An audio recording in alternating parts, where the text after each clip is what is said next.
কার্যক্রম রহস্য ও চেনা দিয়ে নির্মিত। হ্যালো লিসেনার, ভয়ের জগতে সবাইকে স্বাগতম। আজকের গল্পটি পাঠিয়েছেন গালিব আবরার। লেখকের ফেসবুক পেজ আমাদের কমেন্ট বক্স এবং ডিসক্রিপশন বক্স দেওয়া আছে, সবাই প্লিজ ফলো করে দিবেন। আর কণ্ঠে আছে আমি ইফতি, পরিবেশনার দায়িত্বে আছেন শামীম ইকবাল। তো চলুন আর দেরি না করে সোজা গল্পে যাওয়া যাক। আমাদের কবরস্থানের লাশগুলো উল্টো করে দাফন করা হয়, বুক নিচে এবং পিঠ উপরে দিয়ে উত্তর দক্ষিণ করে শায়িত করা হয়। তারপর লাশের পিঠের উপরে জবা ফুল রেখে মাটি চাপা দিয়ে দেয়া হয়। ঘড়ির কাঁটা তখন রাত 2টা ছুঁই ছুঁই। 4 জন ধূসর রঙের চাদর পরিহিত লোক একটা লাশের খাটিয়া কাঁধে নিয়ে মাটির রাস্তা ধরে হাঁটছে এবং গুনগুন করে কিছু একটা জপ করছে। তারা কি জপ করছে সেটা স্পষ্ট বোঝা যাচ্ছে না। তাদের থেকে কয়েক কদম পেছনে এক যুবক জবা ফুল হাতে খাটিয়া অনুসরণ করে ভাঙা ভাঙা পায়ে হেঁটে চলেছে। হাঁটতে হাঁটতে তারা এক বিশাল কবরস্থানের সামনে গিয়ে থামল। হালকা আলো আধারিতে যত দূর চোখ যায় শুধু কবরস্থানের নাম ফলক দেখা যায়। প্রবেশ গেটে খোদাই করে লেখা আছে তিতাসনগর গণকবরস্থান। ধূসর রঙের চাদর পরিহিত 4 জন খাটিয়া কাঁধে নিয়ে কবরস্থানে প্রবেশ করল। পেছনে থাকা জবা ফুল হাতে যুবকটাও গেটের সামনে এসে থেমে গেল। কোন এক অদৃশ্য শক্তি তাকে কবরস্থানে প্রবেশ করতে বাধা প্রদান করছে। খাটিয়া বহন করা 4 জন একসাথে পেছনে তাকালো যুবকের দিকে এবং সম্মিলিত কণ্ঠে বলল, বাপ আগে দিয়ে প্রবেশ করো। যুবকটি ঠিক তাই করল। বাপ আগে দিয়ে কবরস্থানে প্রবেশ করে খাটিয়ার পাশে এসে দাঁড়ালো। কিছুটা দূরেই একটা কবর করে রাখা হয়েছে।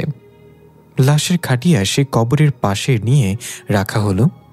2 জন লাফ দিয়ে কবরে নেমে পড়ল। বাকি 2 জন ওই যুবকের দিকে রহস্যময় হাসি দিয়ে তাকিয়ে রইল। এতক্ষণ পর যুবকের কণ্ঠস্বর শোনা গেল, এখানে লাশ দাফন করার নিয়ম কি? তখন কবরে নামা একজন ভারী কণ্ঠ উপরোক্ত কথাগুলো বলছিল। সবটা শুনে যুবক জিজ্ঞাসা করল, কি অদ্ভুত নিয়ম আপনাদের, এই নিয়মের রহস্য কি? যুবকের প্রশ্নের জবাব না দিয়ে উপরে থাকা 2 জন খাটিয়া থেকে সাদা কাফনে মোড়ানো একটা লাশ উঠিয়ে কবরে নামিয়ে দিল 2 জনের কাছে। তারা লাশটাকে উপর করে শুয়ে দিয়ে হাত বাড়িয়ে জবা ফুল চাইল যুবকের কাছে। যুবক জবা ফুলটা নাকের কাছে নিয়ে একটু ঘ্রাণ শুকে একজনের হাতে দিয়ে বলল, লাশ দাফন করার আগে শেষবারের মতো তার মুখটা একবার খুলতে হয়। এটা শুনে কবরে নামা ওই 2 জনে এক অপরের দিকে তাকিয়ে উঠে এলো কবর থেকে। যুবককে বলা হলো, তাহলে তাকে শেষবারের মতো পৃথিবী দেখানোর দায়িত্বটা তুমি নাও। যুবক কোনো দ্বিমত না করে আস্তে আস্তে গিয়ে কবরে নেমে পড়ল। তখনই দূরে কোথাও থেকে খ্যাঁকশিয়ালের ডাক ভেসে আসলো। হঠাৎ করেই চারিদিকে কুয়াশায় ছেয়ে যেতে লাগলো। কবরে থাকা যুবক সেদিকে পাত্তা না দিয়ে লাশটা সোজা করে মাথার কাছের কাফনের গিটটা খুলে দিল। একটা দমকা বাতাসে মুখের উপর থেকে কাপড়টা সরে গেল। লাশে মুখ দেখে যুবক ভয়ে আতকে উঠে পেছনের দিকে পড়ে গেল আর চিৎকার করে বলল, এটা তো আমি বলেই লাশ ধাপ করে চোখ মেলে তাকালো।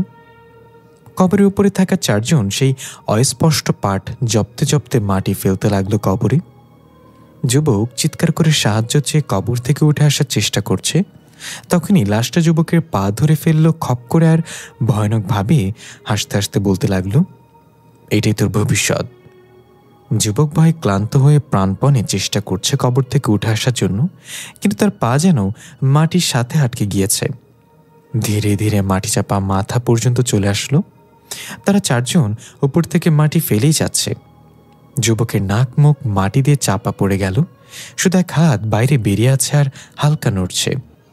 হঠাৎ কোন এক অদৃশ্য শক্তি যুবকের হাত ধরে হ্যাচকা টানে কবর থেকে উঠিয়ে নিয়ে আসলো। এর সাথেই চিৎকার করে ঘুম ভেঙে গেল তার। জোরে জোরে শ্বাস নিতে নিতে শরীর হাতিয়ে দেখছিল, ঘেমে নেয়ে পুরো শরীর একাকার। তখনই চোখে পড়ল বিছানায় গুঁড়ো মাটি ছিটিয়ে আছে। মাথা ঝাড়া দিতেই মাটির গুঁড়ো পড়ছে। ভয় চোখজোড়া যেন বেরিয়ে আসবে কুটুরি থেকে। আর এই ভয় পাওয়া যুবক হচ্ছে আমাদের গল্পের নায়ক জাইম আহমেদ। পেশা একজন MBBS ডাক্তার। বাবা নেই, মাকে নিয়ে 2 রুমের এক ফ্ল্যাট বাসায় 4 তলায় ভাড়া থাকে। জাইম চিৎকার করে মা বলে ডাক দিল, পাশের রুম থেকে তাড়াহুড়া করে দৌড়ে আসলো মা হালিমা বেগম। এসে দেখল জাইম ঘামে ভেজা শরীরে গুটি সুটি মেরে বসে আছে খাটের ওপর। হামিদা বেগম তাড়াতাড়ি গিয়ে জাইমকে জড়িয়ে ধরে জিজ্ঞাসা করল, কি হয়েছে বাপ? কি হয়েছে তোর? এমন করছিস কেন? জাইম ভয় পেয়ে কণ্ঠে কাঁপতে কাঁপতে বলল, মা, আমি একটা খারাপ স্বপ্ন দেখেছি, কিন্তু সেটা স্বপ্ন ছিল না। দেখো, আমার বিছানায় মাটি পড়ে আছে। এটা বলতেই হালিমা বেগম খুব শান্ত একটা হাসির সঙ্গে বলল, বিছানা কোথায়? তুই তো কবরে। জাইম আতকুটল এটা শুনে ধীরে ধীরে মায়ের দিকে চোখ তুলে তাকিয়ে দেখল জাইম সেই নিজেই লাশকেই জড়িয়ে ধরে আছে মা মনে করে। এটা দেখে জাইম ভয়ের সর্বোচ্চ শিখরে পৌঁছে গেল। মুখ দিয়ে আর কোনো শব্দ বের হলো না, শুধু গঙ্গানির আওয়াজ বের হচ্ছে। হঠাৎ লাশটা জাইমের গলা চেপে ধরে ভয়ানকভাবে বলতে লাগলো, নিজের ভবিষ্যৎ থেকে পালাতে পারবি না। এর সাথে চারিদিকে মেঘের মতো কুয়াশায় ছেয়ে যেতে লাগলো। জাইম চেষ্টা করছে লাশের হাত থেকে নিজেকে ছাড়ানোর জন্য, কিন্তু কিছুতেই পারছে না। নিঃশ্বাস প্রায় বন্ধ হয়েই আসছে, চোখগুলোতে রক্ত জমাট বেঁধে যাচ্ছে, গলার রগগুলো জেগে উঠেছে। জাইম শেষ চেষ্টা হিসেবে কোনোরকম মুখ দিয়ে আল্লাহর শব্দটা উচ্চারণ করতে সক্ষম হলো। তখনই ধরফর করে ঘুম থেকে উঠে গেল মায়ের ডাকে। জাইম, কিরে এমন করছিস কেন ঘুমের মাঝে? ওর বাবা। জাইম চোখ মেলে তাকিয়ে সামনে মাকে দেখে কাঁদতে কাঁদতে জড়িয়ে ধরল ভয়ে। স্বপ্নের মাঝে ঘুম ভেঙে আবার স্বপ্ন দেখার বিষয়টা জাইম কিছুতেই মেলাতে পারছে না। হালিমা বেগম জাইমের মাথায় হাত বুলিয়ে জিজ্ঞাসা করল, আবার সে স্বপ্ন? জাইম ধীর গলায় বলল, আজকে যা হয়েছে তা আগে কখনো হয়নি। এই স্বপ্ন কখনো আমার পিছু ছাড়বে না মা। হালিমা বেগম কিছু দোয়া পড়ে জাইমের মাথায় ফু দিয়ে বলল, আল্লাহর উপর ভরসা রাখ, উনি সমস্যা দেয় আবার উনিই সমাধান দেয়। আমাদের কাজ ধৈর্য ধরে ওনার ফয়সালার উপর অটুট থাকা। জাইম বাচ্চা ছেলেদের মতো মায়ের কোলে মাথা রেখে বলল, কত ভালো হতো যদি আমাদের জীবনটা উল্টো শুরু হতো। আমরা বুড়ো হয়ে জন্ম নিতাম আর আরাম করতাম, তারপর যুবক হতাম, কাজ করতাম, স্ত্রী সন্তানের সাথে সময় কাটাতাম, এরপর শৈশবে বন্ধুদের সাথে খেলাধুলায় মেতে থাকতাম, সবশেষে ছোট্ট শিশু হয়ে মায়ের কোলে চির নিদ্রায় চলে যেতাম। হালিমা বেগম জাইমের কপালে চুমু দিয়ে বলল, মৃত্যুর কথাবার্তা আমার সামনে বলবি না। আমার যদি ক্ষমতা থাকতো তাহলে আমার বাকি বয়সটা আমি তোকে দিয়ে দিতাম। জাইম কান্না করে দিয়ে বলল, ওই স্বপ্ন আমাকে বেশি দিন বাঁচতে দিবে না মা। আজ কবরস্থানের গেটে একটা নাম ছিল, তিতাসনগর। নামটা শুনেই হালিমা বেগমের চোখে অজানা এক ভয় দেখা গেল। কাঁপা কাঁপা কণ্ঠে জিজ্ঞাসা করল, তিতাসনগর? দৃশ্য পরিবর্তন। পরদিন সকালে জাইম রেডি হয়ে বাসা থেকে বের হয়েছে হাসপাতালে যাওয়ার উদ্দেশ্যে।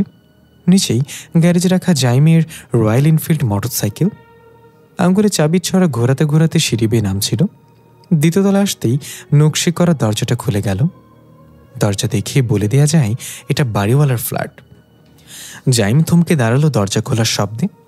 দরজা দিয়ে প্রথমে একটা পেট বের হলো, এরপর পেটের মালিক জনাব ইয়াকুব আলী বের হলো। মিষ্টি কুমড়ার মতো পেটটা দুলিয়ে বের হয়ে এসে জাইমকে দাঁড়িয়ে থাকতে দেখে বলল, কি ব্যাপার ডাক্তার সাহেব, এখানে দাঁড়িয়ে আছো যে? জাইম একটু হেসে বলল, আপনার বট দেখে দাঁড়ালাম কাকা। ওই মিয়া, বটটা আবার কি? জাইম ইয়াকুব আলীর পেটের দিকে ইশারা করে বলল, গরুর বট। না সরি, ইয়াকুব কাকার বট। ইয়াকুব আলী একটু রেগে বলল, মজা লও মিয়া, আমার মতো বয়স হলে তোমারও হবে। আর শোনো মিয়া, পুরুষ মানুষের পেট না থাকলে ভালো লাগে না। জাইম বলল, তাই বলে এত বড়? 3টা টাইটানিক আরামসে ঢুকে যাবে এখানে। কাকা, এখনো সময় আছে, নিজের স্বাস্থ্যের দিকে ধ্যান দিন। আপনার কারণে তনিকার বিয়ে হবে না। আমার পেটের সাথে তনিকার বিয়ের কি সম্পর্ক? ইয়ার কি মারাও? জাইম বলল, আমার কথা বুঝেন কাকা। মনে করেন তনিকার জন্য বিয়ের প্রস্তাব এলো। জামাই যখন দেখবে হবু শ্বশুরের পেট বারমুডা ট্রায়াঙ্গেলের মতো, তখন তো ভাববে এই বংশে পুরুষরাও প্রেগনেন্ট হয়, এখানে বিয়ে করলে মান সম্মান থাকবে না।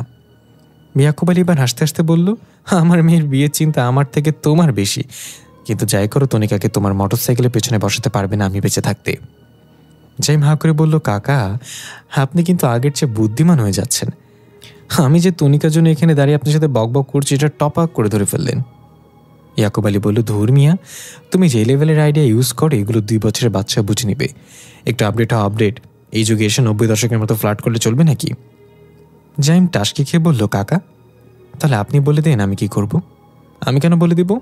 উপরওয়ালা যখন সবার মাথার ব্রেইন ইনস্টল করেছিল তখন কই ছিলা? যাও এখান থেকে। ধমককে জিয়াম বিড়বিড় করে বলল, পেটুক শালা। এই বলে চলে যাচ্ছিল তখন ইয়াকুব আলী ডাক দিয়ে বলল, তোমার জায়গায় আমি হলে এতদিন বাড়িওয়ালার মেয়েকে ভাগিয়ে নিয়ে বিয়ে করে ফেলতাম, তারপর ইমোশনাল ব্ল্যাকমেল করে সবাইকে মানিয়ে নিতাম, আর 1 বছরের মাঝে এই বাড়িতে লিখেও নিতাম শ্বশুরের কাছ থেকে। জাহিম পেছনে তাকিয়ে হাঁ করে বলল, কাকা এটা কি আইডিয়া দিলেন নাকি ফাঁদে ফেলার কৌশল বললেন? ইয়াকুব আলী মাথা চাপড়ে বলল, তনিকা যা বলছিল তাই মনে হয় সত্যি, এই ছেলে সমস্যায় আছে। এই বলে ইয়াকুব আলী চলে গেল ছাদের দিকে। জাহিম বলতে লাগলো, কাকা তনিকা কি বলেছে আমার বিষয়ে? কিসের সমস্যা? ও কাকা বলে যান। ইয়াকুব আলী চলে গেল। জাহিম কিছু ভাবল, তারপর ঘড়ির দিকে তাকিয়ে বলল, বাপরে ঘড়িতে চার্জ বেশি হয়ে গেছে মনে হয়, টাইম এত তাড়াতাড়ি কিভাবে যাচ্ছে। এই বলে জাহিম তাড়াতাড়ি করে সিঁড়ি বেয়ে নেমে গেল। নিচে গিয়ে গ্যারেজ থেকে মোটরসাইকেল বের করে স্টার্ট দিয়ে ফুলতা শার্টের হাতাগুলো বলে নিয়ে টান দিতে যাবে, তখনই পেছন থেকে একটা মিষ্টি কণ্ঠ, হাকিম মশাই। জাহিম পেছনে তাকিয়ে হা হয়ে তাকিয়ে রইল। একটা মেয়ে কালো 3 পিসের সাথে সাদা ওড়না, লালচে চুলগুলো বাতাসে উঠছে, নাকে সোনালি রঙের ছোট্ট একটা রিং, চোখে কাজল আর ঠোঁটে হালকা লাল লিপস্টিক, সাথে ব্যাকগ্রাউন্ডে গান বাজছে, চাঁদের সাথে আমি দেব না তোমার তুলনা, নদীর সাথে আমি দেব না তোমার তুলনা। কানের উপর হালকা থাপ্পড় পড়তেই জাইমের ঘোর কাটল। কিরে হাকিম্মা, এভাবে কি দেখিস? আজ মনে হয় প্রথম দেখছিস আমাকে। জাইম নিজেকে সামনে নিয়ে বলল, তোকে না বলেছি আমাকে ওই নামে ডাকবি না তনিকা। ডাক্তার বলতে সমস্যা কি? তনিকা মোটরসাইকেলের পেছনে বসে বলল, ডাক্তারদের হাকিম বলা যায় যাচ্ছে বুঝিস, এখন চল। জাইম অবাক হয়ে বলল, চল মানে? তাড়াতাড়ি নাম বলছি, তোর বট বাবা দেখলে আমার শখের মোটরসাইকেল আগুন লাগিয়ে দিবে। তনিকা বলল, সেটার হবে না, বাবাকে রাজি করিয়ে আমি তোর মোটরসাইকেল উঠেছি, তাই নো চিন্তা, গো ফুল স্পিডে। বলিস কি, তোর বাবা রাজি হয়েছে? কিভাবে? আর তুই নাকি কি বলিস আমার নামে? আমার কি সমস্যা আছে এখন বল, কি বলছিস? আর রাজি হলো কিভাবে? তনিকা বলল, বাদ দি, রাজি হয়েছে এটাই অনেক। কিভাবে রাজি করেছি সেটা বললে তোর সে তো বাঁকা হয়ে যাবে। আরে সমস্যা নেই, আমি কি তোর উপর রাগ করবো নাকি? তুই অবশেষে আমার পেছনে ওঠার অনুমতি পেয়েছিস, এটাই যথেষ্ট। তনিকা জাইমের মাথায় টাপলি মেরে বলল, তোর পেছনে না, মোটরসাইকেলের পেছনে হারামজাদা, যা এখন তাড়াতাড়ি, আমার ভার্সিটির দেরি হয়ে যাচ্ছে। জাইম আর কিছু না বলে টান দিল। রাস্তার এক পাশ দিয়ে অন্য গাড়িগুলো পেছনে ফেলে ছুটে চলেছে মোটরসাইকেলকে। তনিকা গান গাইতে ধরল, এই পথ যদি না শেষ হয় তবে কেমন হতো তুমি বলো তো। জাইম সামনে থেকে গানের সুরে বলল, ভালোই হতো যদি পেট্রোলের টাকা তোর বাপে দিত। তনিকা জাইমের পিঠে কিল মেরে বলল, রোম্যান্টিক মোডের 12টা বাজিয়ে দিস কেন? শর্ট, তোর সাথে আর কোনো কথাই নেই আমার। জাইম হাসতে হাসতে বলল, আচ্ছা সরি, এখন বলতো তোর বট বাবাকে কি বলে রাজি করিয়েছিস? সে তো ঘোর বিরোধী ছিল আমার মোটরসাইকেলের পেছনে থেকে ওঠাতে। তনিকে একটু কাশি দিয়ে বলল, বলেছিলাম তুই গে, মেয়েদের প্রতি তোর কোনো আকর্ষণ নেই।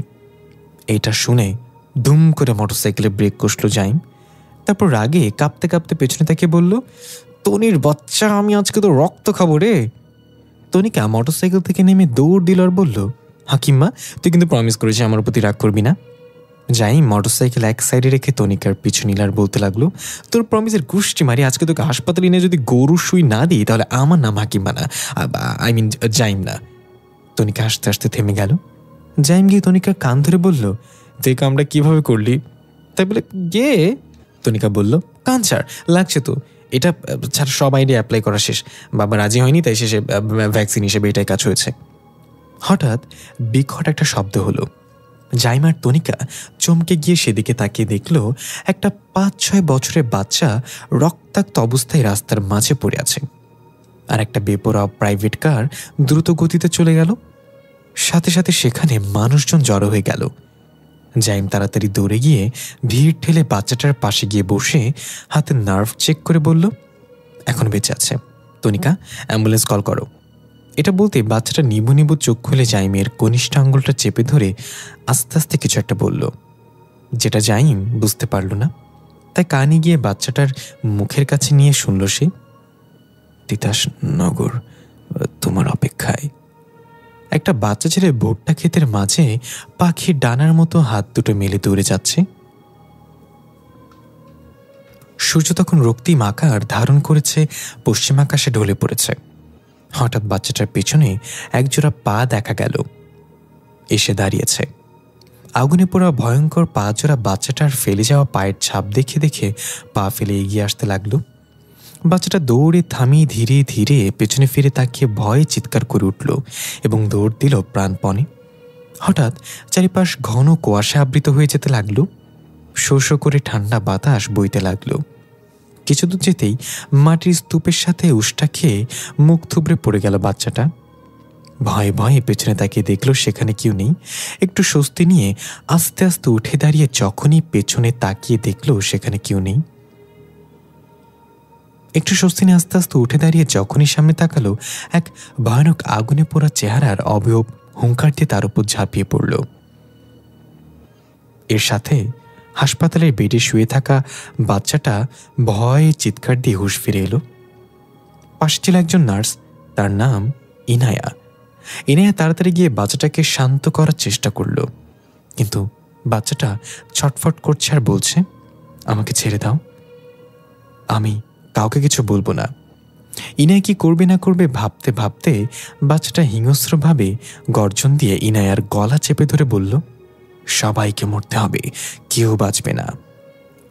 ইনায়া ভয় পেয়ে বাচ্চাটার হাত ছাড়াতে চেষ্টা করল, কিন্তু এইটুকু বাচ্চার এত শক্তি যে ইনায়া নিজের পুরো শক্তি দিয়েও তার হাত ছাড়াতে পারছে না। বাচ্চাটার চোখ লাল টকটকে হয়ে যেতে লাগলো, চেহারাটা আগুনে পোড়া মানুষের মতো ঝাঁঝালো দেখা যাচ্ছে। ইনায়া এটা দেখে চিৎকার করতে লাগলো। চেঁচামেচি শুনে হন্তদন্ত হয়ে জাইম ছুটে এলো। এই পরিস্থিতি দেখে তাড়াতাড়ি গিয়ে ইনায়াকে তার হাত থেকে ছাড়ালো। জাইম অবাক হয়ে গেল। ইনায়া গলা ডলতে ডলতে কাশতে লাগলো। জাইম বাচ্চাটাকে চেপে ধরে জিজ্ঞাসা করল, আপনি ঠিক আছেন? ইনায়া কোনোরকম বলল, ঠিক আছে স্যার। আর একটু হলে দমটাই বের হয়ে যেত। এই বাচ্চার শরীরে এমন পাটার মতো শক্তি আসলো কিভাবে স্যার? জাইম ধমকের গলায় বলল, মাইন্ড ইউর ল্যাঙ্গুয়েজ।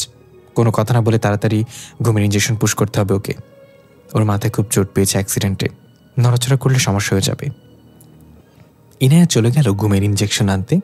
জাইম বাচ্চাটার 2 হাত চেপে ধরে বলছে, শান্ত হয়ে যাও, তোমার কোনো ভয় নেই। সে আমাকে মেরে ফেলবে, তোমাকেও মেরে ফেলবে, সবাইকে মেরে ফেলবে।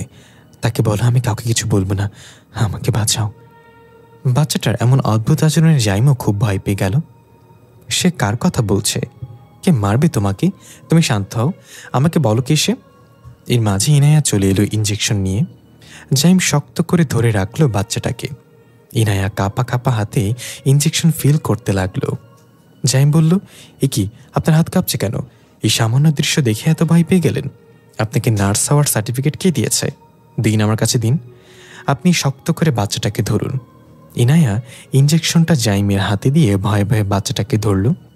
বাচ্চাটা চোখ লাল করে ইনায়ার দিকে তাকাতেই ইনায়া চোখ বন্ধ করে বলল, নার্স বিদ্যার পাশাপাশি কবিরাজি শিখে রাখলে ভালো হতো। স্যার তাড়াতাড়ি করুন প্লিজ, আমি বেশিক্ষণ একে ধরে রাখতে পারবো না। এই বলে ইনায়া চোখ মেলে তাকিয়ে দেখলো ইঞ্জেকশন ফিল করতে গিয়ে ইনায়ার চেয়ে বেশি হাত কাঁপছে জাইমের। ইনায়া ভ্রুকুচকে তাকালো। জাইম বলল, যা শীত পড়েছে না, একদম অন্ডকোষাও কাঁপিয়ে দিচ্ছে। ইনায়া বলল, স্যার শীত পাইলেন কোথায়?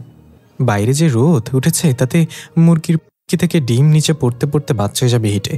সরাসরি বলেন আপনিও ভয় পাচ্ছেন। জাইম কোনোরকম ইঞ্জেকশন ফিল করে তাড়াতাড়ি এসে বলল, আমি ভয় পাই না, ভয় আমাকে ভয় পাই।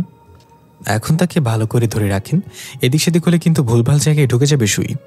ইনায়া শক্ত করে চেপে ধরল বাচ্চাটাকে। জাইম কাঁপা কাঁপা হাতে ইঞ্জেকশন এগিয়ে নিল। বাচ্চাটা হুঙ্কার দিয়ে উঠল আর বলল, আমি সুই দেব না, দূরে সরা ওটা। ইনায়া বলল, স্যার সে তো ইঞ্জেকশন দিতে চাচ্ছে না, জোর করে দেওয়ার দরকার নেই। জাইম ধমক দিয়ে বলল, কোন বাচ্চার কি নিজের ইচ্ছা ইঞ্জেকশন দিতে চায়? জোর করে দিতে হয়, কথা না বলে ঠিকমতো ধরে রাখেন। ইনায়া ধরে রাখলো এবং চোখ বন্ধ করে ফেলল। জাইম যখন ইঞ্জেকশন লাগাতে যাবে তখনই বাচ্চাটা পুরো শক্তি দিয়ে নড়ে চড়ে উঠল চিৎকার করে। জাইমের হাত ফুসকে ইঞ্জেকশন গিয়ে ঢুকে গেল ইনায়ার হাতে। জাইম হা করে বলল, উপস, আজকে তো আমি শেষ। ইনায়া টুং করে চোখ মেলে নিজের হাতের ইঞ্জেকশন দেখে করে চেঁচিয়ে বাচ্চাটাকে ছেড়ে দিল। বাচ্চাটা এক লাফে বেড থেকে নেমে দরজা দিয়ে বের হয়ে গেল। এমনভাবে হামাগুড়ি দিয়ে বের হলো মনে হচ্ছিল কোনো বিড়াল বা কুকুর হাঁপাতে হাঁপাতে চলে যাচ্ছে 4 পা দিয়ে। ইনায়া রেগে বলল, তুই এটা কি করলি? এখন বল, তোরে ডাক্তারের সার্টিফিকেট কে দিয়েছে? জাইম বললেই, তুই কিন্তু নিয়ম ভঙ্গ করেছিস। কথা ছিল অন ডিউটিতে আমাকে তুই তকারি করে বলবি না, মানুষ হলে কি ভাববে? ইনায়া হাত নিয়ে টান দিয়ে ইঞ্জেকশন বের করে জাইমের দিকে তেরে গিয়ে বলল, মাইন্ড সে কি ভাববে তাই না? আমি যদি তোর চাকরি না খেয়ে দিয়েছি, আমার নাম চিকনি চামড়ি না। ইনায়া আরও রেগে দাঁত কটমট করে বলল, তুই আমাকে আবার চিকনি চামড়ি বলছিস? এবার তো চাকরি খাবো কনফার্ম। ওপর মহলে তোর নামে বিচার দিব, জায়গায় বিচাকে ঢুকিয়ে দিস তুই। কি ইঞ্জেকশন? জাইম বের হয়ে যেতে বলল, 21 বছর ধরে ভাত খেয়ে তোর স্বাস্থ্যের কোনো উন্নতি হয়নি, এখন আমি চাকরি খেয়ে তুই মোটা হয়ে যাবি নাকি? খাওয়া দাওয়া বাদ দিয়ে ক্যারেক্টারে ফিরে আয়, ওই বাচ্চাকে ধরতে হবে। ইনায়া শান্ত হয়ে নিজেকে সামনে নিল এবং জাইমের পিছু নিয়ে বলতে লাগলো, স্যার, আপনি কি মনে হচ্ছে ওই বাচ্চাটার মেডিকেল ট্রিটমেন্ট না, বরং জারফুকওয়ালা ট্রিটমেন্ট দরকার, কারণ সে পুরোপুরি অস্বাভাবিক। জাইম চারিদিকে তাকে খুঁজছে আর বলছে, আগে তার শরীরের ক্ষতগুলোর চিকিৎসা করা প্রয়োজন, বাকিটা পরে দেখা যাবে। আপনি এক কাজ করেন, সিসিটিভি রুমে গিয়ে চেক করুন মিস ইনায়া। ওকে স্যার, বলে ইনায়া চলে গেল। জাইম রিসেপশনে গিয়ে জিজ্ঞাসা করলো বাচ্চাটাকে বের হয়ে যেতে দেখেছে কিনা কেউ। তারা জানালো কোনো বাচ্চা বের হয়নি এই সময়ের মাঝে। জাইম নিরাশ হয়ে ফোন বের করে ইনায়াকে কল করলো। জাইম আর ইনায়া মূলত কলেজ লাইফের বন্ধু। কলেজ শেষ করে জাইম চলে গিয়েছিল মেডিকেল কলেজ আর ইনায়া চলে গিয়েছিল বিএসসি ইন নার্সিংয়ে। সেখান থেকে পথ আলাদা হয়ে গেলেও দুজন আবার একসাথে হয়েছে হাসপাতালে এসে। অন ডিউটিতে তারা পোশাকের আচরণ করে একে অপরের সাথে, এর বাইরে ঠিক আগের মতোই বন্ধুত্বপূর্ণ আচরণ। ইনায়া ফোন রিসিভ করে জানালো বাচ্চাটাকে মর্গের দিকে যেতে দেখা গেছে। জাইম হকচকে গিয়ে বলল, মর্গের দিকে কেন যাবে সে? লাশ কাটতে নাকি লাশ হতে? দৃশ্য পরিবর্তন। জাইমের মা হালিমা বেগম ছাদে এসেছে ভেজা কাপড়গুলো ছড়িয়ে দিতে। ছাদের এক পাশে বাড়িওয়ালা ইয়াকুব আলী দাঁড়িয়ে সিগারেট খাচ্ছেন, যেটা হালিমা বেগম খেয়াল করেনি, তাই নিজের মতো করে কাপড়গুলো রশির ওপর ছড়িয়ে দিচ্ছিল আর ঠোঁট নাড়িয়ে নাড়িয়ে আস্তাগফিরুল্লাহ বলে জিকির করছিল। পেছনে থাকা ইয়াকুব আলী হালিমা বেগমকে দেখা মাত্রই সিগারেটটা ফেলে দিল নিচে এবং এগিয়ে যেতে ধরল তার দিকে। তখনই হঠাৎ ইয়াকুব আলী বৈদ্যুতিক ঝটকার মতো কেঁপে উঠল। মনে হচ্ছিল তার মাঝে কিছু প্রবেশ করেছে। তার চলনভঙ্গি পাল্টে গেল। ঘাড় কাত করে হালিমা বেগমের দিকে চোখ লাল করে তাকালো। ঠিক গিয়ে হালিমা বেগমের পেছনে দাঁড়িয়ে ভারী কণ্ঠে বলল, জিকির করলে কি উনি তোমাকে মাফ করবে হালিমা? হালিমা বেগম চমকে গিয়ে কিছুটা দূরে সরে গেল এবং হাত থেকে জাইমের ভেজা টি শার্টটা পড়ে গেল। হালিমা বেগম ভয়ে ভয়ে জিজ্ঞাসা করল, কি বলছেন আপনি? ইয়াকুব আলী জাইমের ভেজা টি শার্টটা উঠিয়ে ঘ্রাণ নিয়ে বলল, আর কতদিনই বা বাঁচবে? মৃত্যু তো খুব নিকটে, তাকে এখনো সত্যিটা জানাচ্ছে না কেন? হালিমা বেগম এবং এবার অবাক এবং ভয়ার্ত কণ্ঠে বলল, এসব কি বলছেন? আমি কিছুই বুঝতে পারছি না। ইয়াকুব আলী একটু মাথা রাগ কণ্ঠে বলল, তাহলে তাড়াতাড়ি বোঝার চেষ্টা করো, দেরি হয়ে গেলে তুমি সব কিছু হারাবে। জাইমের স্বপ্নটা বাস্তবে রূপান্তরিত হচ্ছে ধীরে ধীরে। হালিমা বেগম আর এক মুহূর্ত দেরি না করে কাপড়ে বালতি ফেলেই দৌড়ে নিচে নেমে গেল সিঁড়ি বেয়ে। ইয়াকুব আলী আবার বৈদ্যুতিক ঝটকার মতো কেঁপে উঠে নিজের হুঁশে ফিরে এলো এবং দ্বিধা ভরা চোখে একবার পেছনে তাকাচ্ছে আর একবার সামনে তাকাচ্ছে আর ভাবছে, আমি তো ওখানে ছিলাম, তাহলে এখানে আসলাম কখন? আর ডাক্তারের মা কাপড় চোপড় ফেলেই বা কোথায় চলে গেল? ডাক্তারের মা, কোথায় আপনি? কোনো সারা শব্দ না পেয়ে ইয়াকুব আলী বালতি উঠিয়ে জাইমের বাসায় দিয়ে আসার জন্য নিচে নামতে লাগলো আর বিড়বিড় করে বলল, বুঝলাম না কি হলো, সিগারেটের ভেতরে গাঞ্জা ভরে দিছিল নাকি? দোকানদারকে ধরতে হবে। এদিকে দেখা গেল হালিমা বেগম নিজের রুমে এসে দরজা আটকে আলমারি থেকে একটা কাঠের বাক্স বের করলো তাড়াহুড়া করে। সেটা খাটের উপর রেখে ধীরে ধীরে বাক্সটা খুলতে লাগলো। দেখা গেল বাক্সটা খোলার সময় হালিমা বেগমের হাত প্রচণ্ড রকম কাঁপছে। বাক্সের ভেতর থেকে একটা স্বর্ণের চেইন সহ লকেট বের করে চোখের সামনে ধরে কান্না জড়িত কণ্ঠে বলল, সময় হয়ে গিয়েছে জাইমকে সবকিছু বলার, আমি আর এই সত্য চাপা রাখতে পারবো না। তখনই মেইন দরজায় ঠক ঠক শব্দ। হালিমা বেগম তাড়াতাড়ি করে লকেটটা আবার বক্সে পুরে রাখল। দেখা গেল বক্সের মাঝে একটা চিঠির মতো কাগজও ছিল। সেটা না খুলে হালিমা বেগম আবার বক্সটা বন্ধ করে আলমারিতে রেখে দিল। শুনতে পেল দরজায় কারা যেন কথা বলছে। একটা কণ্ঠ তো বাড়িওয়ালার, আর একটা নারী কণ্ঠ, সেটাও চেনা চেনা লাগছে। হালিমা বেগম নিজের রুমের দরজা না খুলে কান পেতে শুনল বাড়িওয়ালার হাসতে হাসতে বলছে, আমি আরও ভাবলাম আপনি আমার পেট থেকে ভয় পেয়ে বালতি ফেলে চলে এসেছেন, এই নিন আপনার বালতি। তখন মহিলা কণ্ঠে শোনা গেল, কি যে বলেন ভাইজান, জরুরি কাজ মনে পড়ে গিয়েছিল, তাই তাড়াহুড়ো করে বালতি ফেলে চলে এসেছি। ভেতরের রুম থেকে হালিমা বেগম অবাক হয়ে গেল, এটা তো আমার কণ্ঠ। বলতেই হালিমা বেগমের দরজা একটু ফাঁকা করে তাকিয়ে দেখল সে নিজেই মেইন দরজায় দাঁড়িয়ে বাড়িওয়ালার সাথে কথা বলছে। এই দৃশ্য দেখে হালিমা বেগম ভয়ে আঁতকে উঠল, চোখ ছানাবড়া করে ভয়ের তো দৃষ্টিতে তাকিয়ে রইল। কি করবে ভাবতে পারছে না। ইয়াকুব আলী কথা শেষ করে হাসি মুখেই বিদায় নিল। হালিমা বেগমের মতো দেখতে সে দরজা বন্ধ করে ঠায় দাঁড়িয়ে রইল, কোনো নড়াচড়া করছে না। এদিকে দরজার ফাঁকা দিয়ে তাকিয়ে থাকা আসল হালিমা বেগম ভয় যেন এক পাও নাড়তে পারছে না। গলা শুকিয়ে কাঠ হয়ে গিয়েছে। ফেসে ফেসে গলায় কোনো রকম জিজ্ঞাসা করল, কে তুমি? এবার সে মটমট করে ঘাড় ঘুরিয়ে তাকালো হালিমা বেগমের দিকে। ভয়ানক হাসি দিয়ে বলল, নিজেকেই চিনতে পারছো না হালিমা? এই বলে তীরে গেল হালিমা বেগমের দিকে। ভয়ে চিৎকার করে হালিমা বেগম ঠাস করে দরজা বন্ধ করে দিয়ে পিছিয়ে গিয়ে দেয়ালের সাথে বাড়ি খেল। সবকিছু নিস্তব্ধ হয়ে গেল, আর কোনো শব্দ আসছে না বাইরে থেকে। হালিমা বেগম ভয়ে গুটিসুটি মেরে দেয়ালের সাথে হেলান দিয়ে বসে পড়ল। ঠিক তখনই দেয়াল থেকে দুইটা ভয়ানক আগুন পোড়া হাত বের হয়ে হালিমা বেগমকে আঁকড়ে ধরল। হালিমা বেগম চিৎকার করে নিজের জ্ঞান হারিয়ে ফ্লোরে পড়ে গেল। দৃশ্য পরিবর্তন। তনিকা ক্লাস শেষ করে ক্যান্টিনে বসে কফির কাপে চুমুক দিতে দিতে জাইমকে কল করল বাচ্চাটা কেমন আছে সেটা জানার জন্য, কিন্তু জাইমের ফোন সুইচ অফ আসছে। তনিকা মনে মনে বলল, গাধাটার ফোন তো কখনো সুইচ অফ থাকে না, তাহলে আজকে কি হয়েছে? হতে পারে চার্জ নেই। এই বলে কফির কাপ রেখে আবার চুমুক দিতেই চোখ পড়ল পাশের টেবিলে এক কাপল বসে আছে এবং এক গ্লাসে 2 স্ট্র দিয়ে অরেঞ্জ জুস খাচ্ছে। তনিকা নাক ছিটকে বলল, হাতি খেতে দেখলে মন চায় নিজের শরীর নিজে খামচে ধরি। তোরা জুস খাবি ভালো কথা, 2 গ্লাসে 2 জন খা। আরেক গ্লাস কেনার টাকা না থাকলে আমার কাছে বলতি, আমি দিতাম। এর মাঝে ছেলেটা মেয়েটার চোখের দিকে তাকিয়ে মিষ্টি করে হেসে বলল, মানুষ চোখ দিয়ে দুনিয়া দেখে, আর আমি তোমার চোখে দুনিয়া দেখি। কথা দাও তুমি কখনো আমাকে ছেড়ে যাবে না। মেয়েটা বলল, কথা দিলাম জান, মৃত্যুর আগ পর্যন্ত তোমার পাশে থাকবো। দূর থেকে তনিকা আরো ক্ষেপে কণ্ঠে বিড়বিড় করে বলল, নে আরেকটা মিথ্যা প্রমিস। ওই মেয়ের দাদি নানি মরে যাবে, তারপর ছেলেটাকে ছেড়ে দিয়ে বলবি, আমি তো বলিনি কার মৃত্যুর আগ পর্যন্ত তোমার পাশে থাকবো। তখনই একটা মেয়ে এসে তনিকার সামনের চেয়ারে বসে তনিকার কফির কাপে চুমুক দিয়ে বলল, চিনি কম হয়েছে। তনিকা কর্কশ গলায় বলল, ছোচুরির বাচ্চা, তুই আমার কফি খেলি কেন? নিজে কিনে খেতে পারিস না? এই মেয়েটার নাম আদিবা, তনিকার ক্লাসমেট। একটু কবি টাইপের, রিলেশনে ধোকা খেয়ে এখন শুধু হার্ট ব্রোকেন শায়রি বলে বেড়ায়। তবে তনিকার সাথে বেশ হাসি খুশি থাকে সবসময়। আদিবা কফির কাপে আরেক চুমুক দিয়ে বলল, তোর কফি মানে মনে রাখবি, যাহা তোর তাহা আমার, আর যাহা আমার তাহা শুধু আমার। তনিকা বলল, দেখ এমনিতেই মেজাজ 420 হয়ে আছে, তুই নতুন করে প্যারা দিস না। তাহলে পুরো রাগ তোর উপর দিয়ে অ্যাপ্লাই করবো এখন। আদিবা কবিতার সুরে বলল, রাগি রাগি লাগছে তোকে, সব ঠিক আছে তো আমার পাখির, আমি জিন্দেগি আমানত রেখে দিব, তুই মূল্য বল তোর সুন্দর হাসির। তনিকা নিজের চুল টেনে ধরে বলল, আল্লাহ আমি কার পাল্লায় পড়লাম। আচ্ছা তখন একটা কথা বল আমাকে, এমনিতে সবসময় মনমরা হয়ে থাকিস, তাহলে আমার সাথে তো কথা কিভাবে বলিস তুই? আদিবা মুচকে এসে বলল, ভালো আছি, এই কথাটা আমরা সবাইকে বলতে পারি, কিন্তু আমি ভালো নেই এটা বলার জন্য এমন একজন লাগে যে তোর লাইফে স্পেশাল। তনিকা এবার শান্ত হয়ে বলল, তাহলে আমি তোর লাইফে স্পেশাল একজন, তাই তো?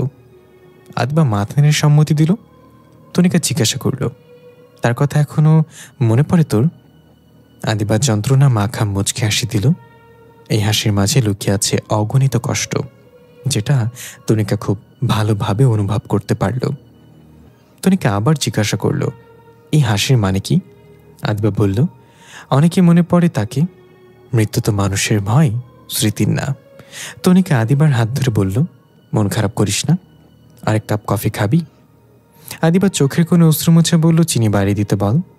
তনিকা ফিক করে এসে বলল, তুই এখন চিনিস রে।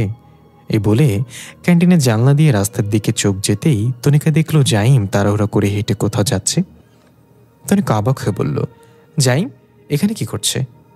দৃশ্য পরিবর্তন। দেখা গেল জাইম হন্তদন্ত হয়ে একটা ইলেকট্রনিক্সের দোকানে প্রবেশ করল। জাইমের শার্টে কিছু রক্ত লেগে আছে, হাতেও রক্তের ছেটা বিদ্যমান। দোকানে গিয়ে সেখান থেকে 4টা বড় বড় পেরেক নিল এবং একটা হাতুড়ি নিল। সেগুলো বিল পরিশোধ করে যখনই দোকান থেকে বের হতে যাবে, সামনে চলে এলো তনিকা। তনিকাকে দেখে জাইম চমকে গেল। তনিকা অবাক জিজ্ঞাসা করল, কি করছিস তুই, আর এসব নিয়ে কোথায় যাচ্ছিস? যাত্রীগণ কৃপা করে ধ্যান দিন, ঘন কুয়াশার কারণে পূর্ববর্তী স্টেশন থেকে ভোর 6টার ট্রেন রওনা দিতে দেরি হবে। এই বিলম্বের জন্য আমরা বিনতিভাবে ক্ষমা চেয়ে নিচ্ছি। দয়া করে মালপত্র নিজ দায়িত্বে রাখবেন। রেল স্টেশনের অ্যানাউন্সমেন্ট শুনে যাত্রীরা হতাশ হয়ে যে যার জায়গায় বসে রইল। তখন ভোর 5:50। শীতের সকাল হওয়ায় কেউ কেউ চাদর মুড়ি দিয়ে স্টেশনের বেঞ্চে ঘুমিয়ে আছে। কুয়াশায় একটু দূরের জিনিসও পরিষ্কার বোঝা যাচ্ছে না। এই চা চা এই চা বলে কেউ একজন চা বিক্রি করছে। সবকিছুর মাঝে চোখ আটকে যায় বোরকা পরিহিত এক অল্প বয়সী মেয়ে প্ল্যাটফর্মে ওড়না বিছিয়ে ফজরের নামাজ আদায় করছে। সালাম ফিরে একটা দীর্ঘশ্বাস ফেলে মনে মনে বলল, হঠাৎ করে আছে তো কুয়াশা, এটা ভালো কিছুর লক্ষণ না। মোনাজাত করে ওড়না গুছিয়ে নিয়ে ব্যাগ রাখল। এরপর ব্যাগ থেকে এক প্যাকেট বিস্কুট বের করে খেতে যাবে, এমন সময় কোথা থেকে যেন কুয়াশা ভেদ করে এক মহিলা হন্তদন্ত হয়ে মেয়েটার সামনে আছড়ে পড়ল। চমকে গিয়ে মেয়েটার হাত থেকে বিস্কুটের প্যাকেটটা নিয়ে নিচে পড়ে গেল। ওই মহিলার কোলে ছিল একটা শিশু বাচ্চা। মেয়েটা তাড়াতাড়ি করে মহিলাকে ধরে উঠিয়ে বলল, আপনি ঠিক আছেন তো? বাচ্চা কোলে নিয়ে কীভাবে বেখেয়ালিভাবে চলাফেরা করে নাকি? মহিলা মেয়েটার কথায় কোনো ধ্যান না দিয়ে ভয় ভয় চোখ দিয়ে এদিক ওদিক তাকাচ্ছে।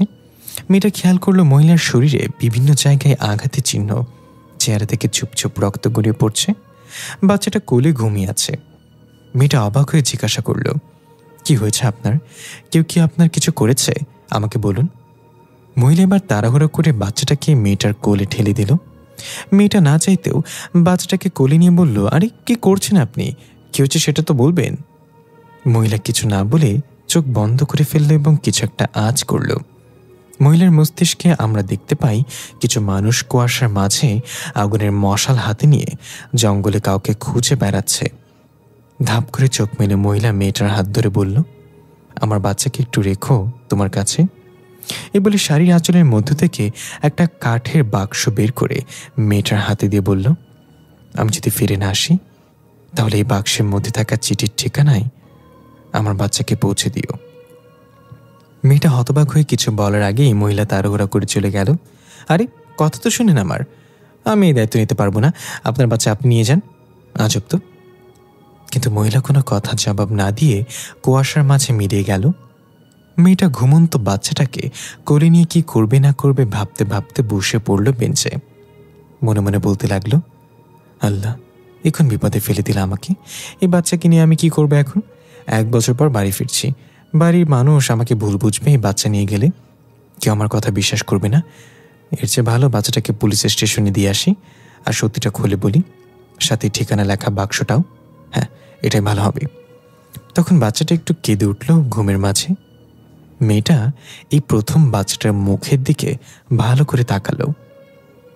এত মায়াবী স্নিগ্ধ যে চোখ সরাতে পারছে না। মুগ্ধ হয়ে বাচ্চাটার দিকে তাকিয়ে আছে।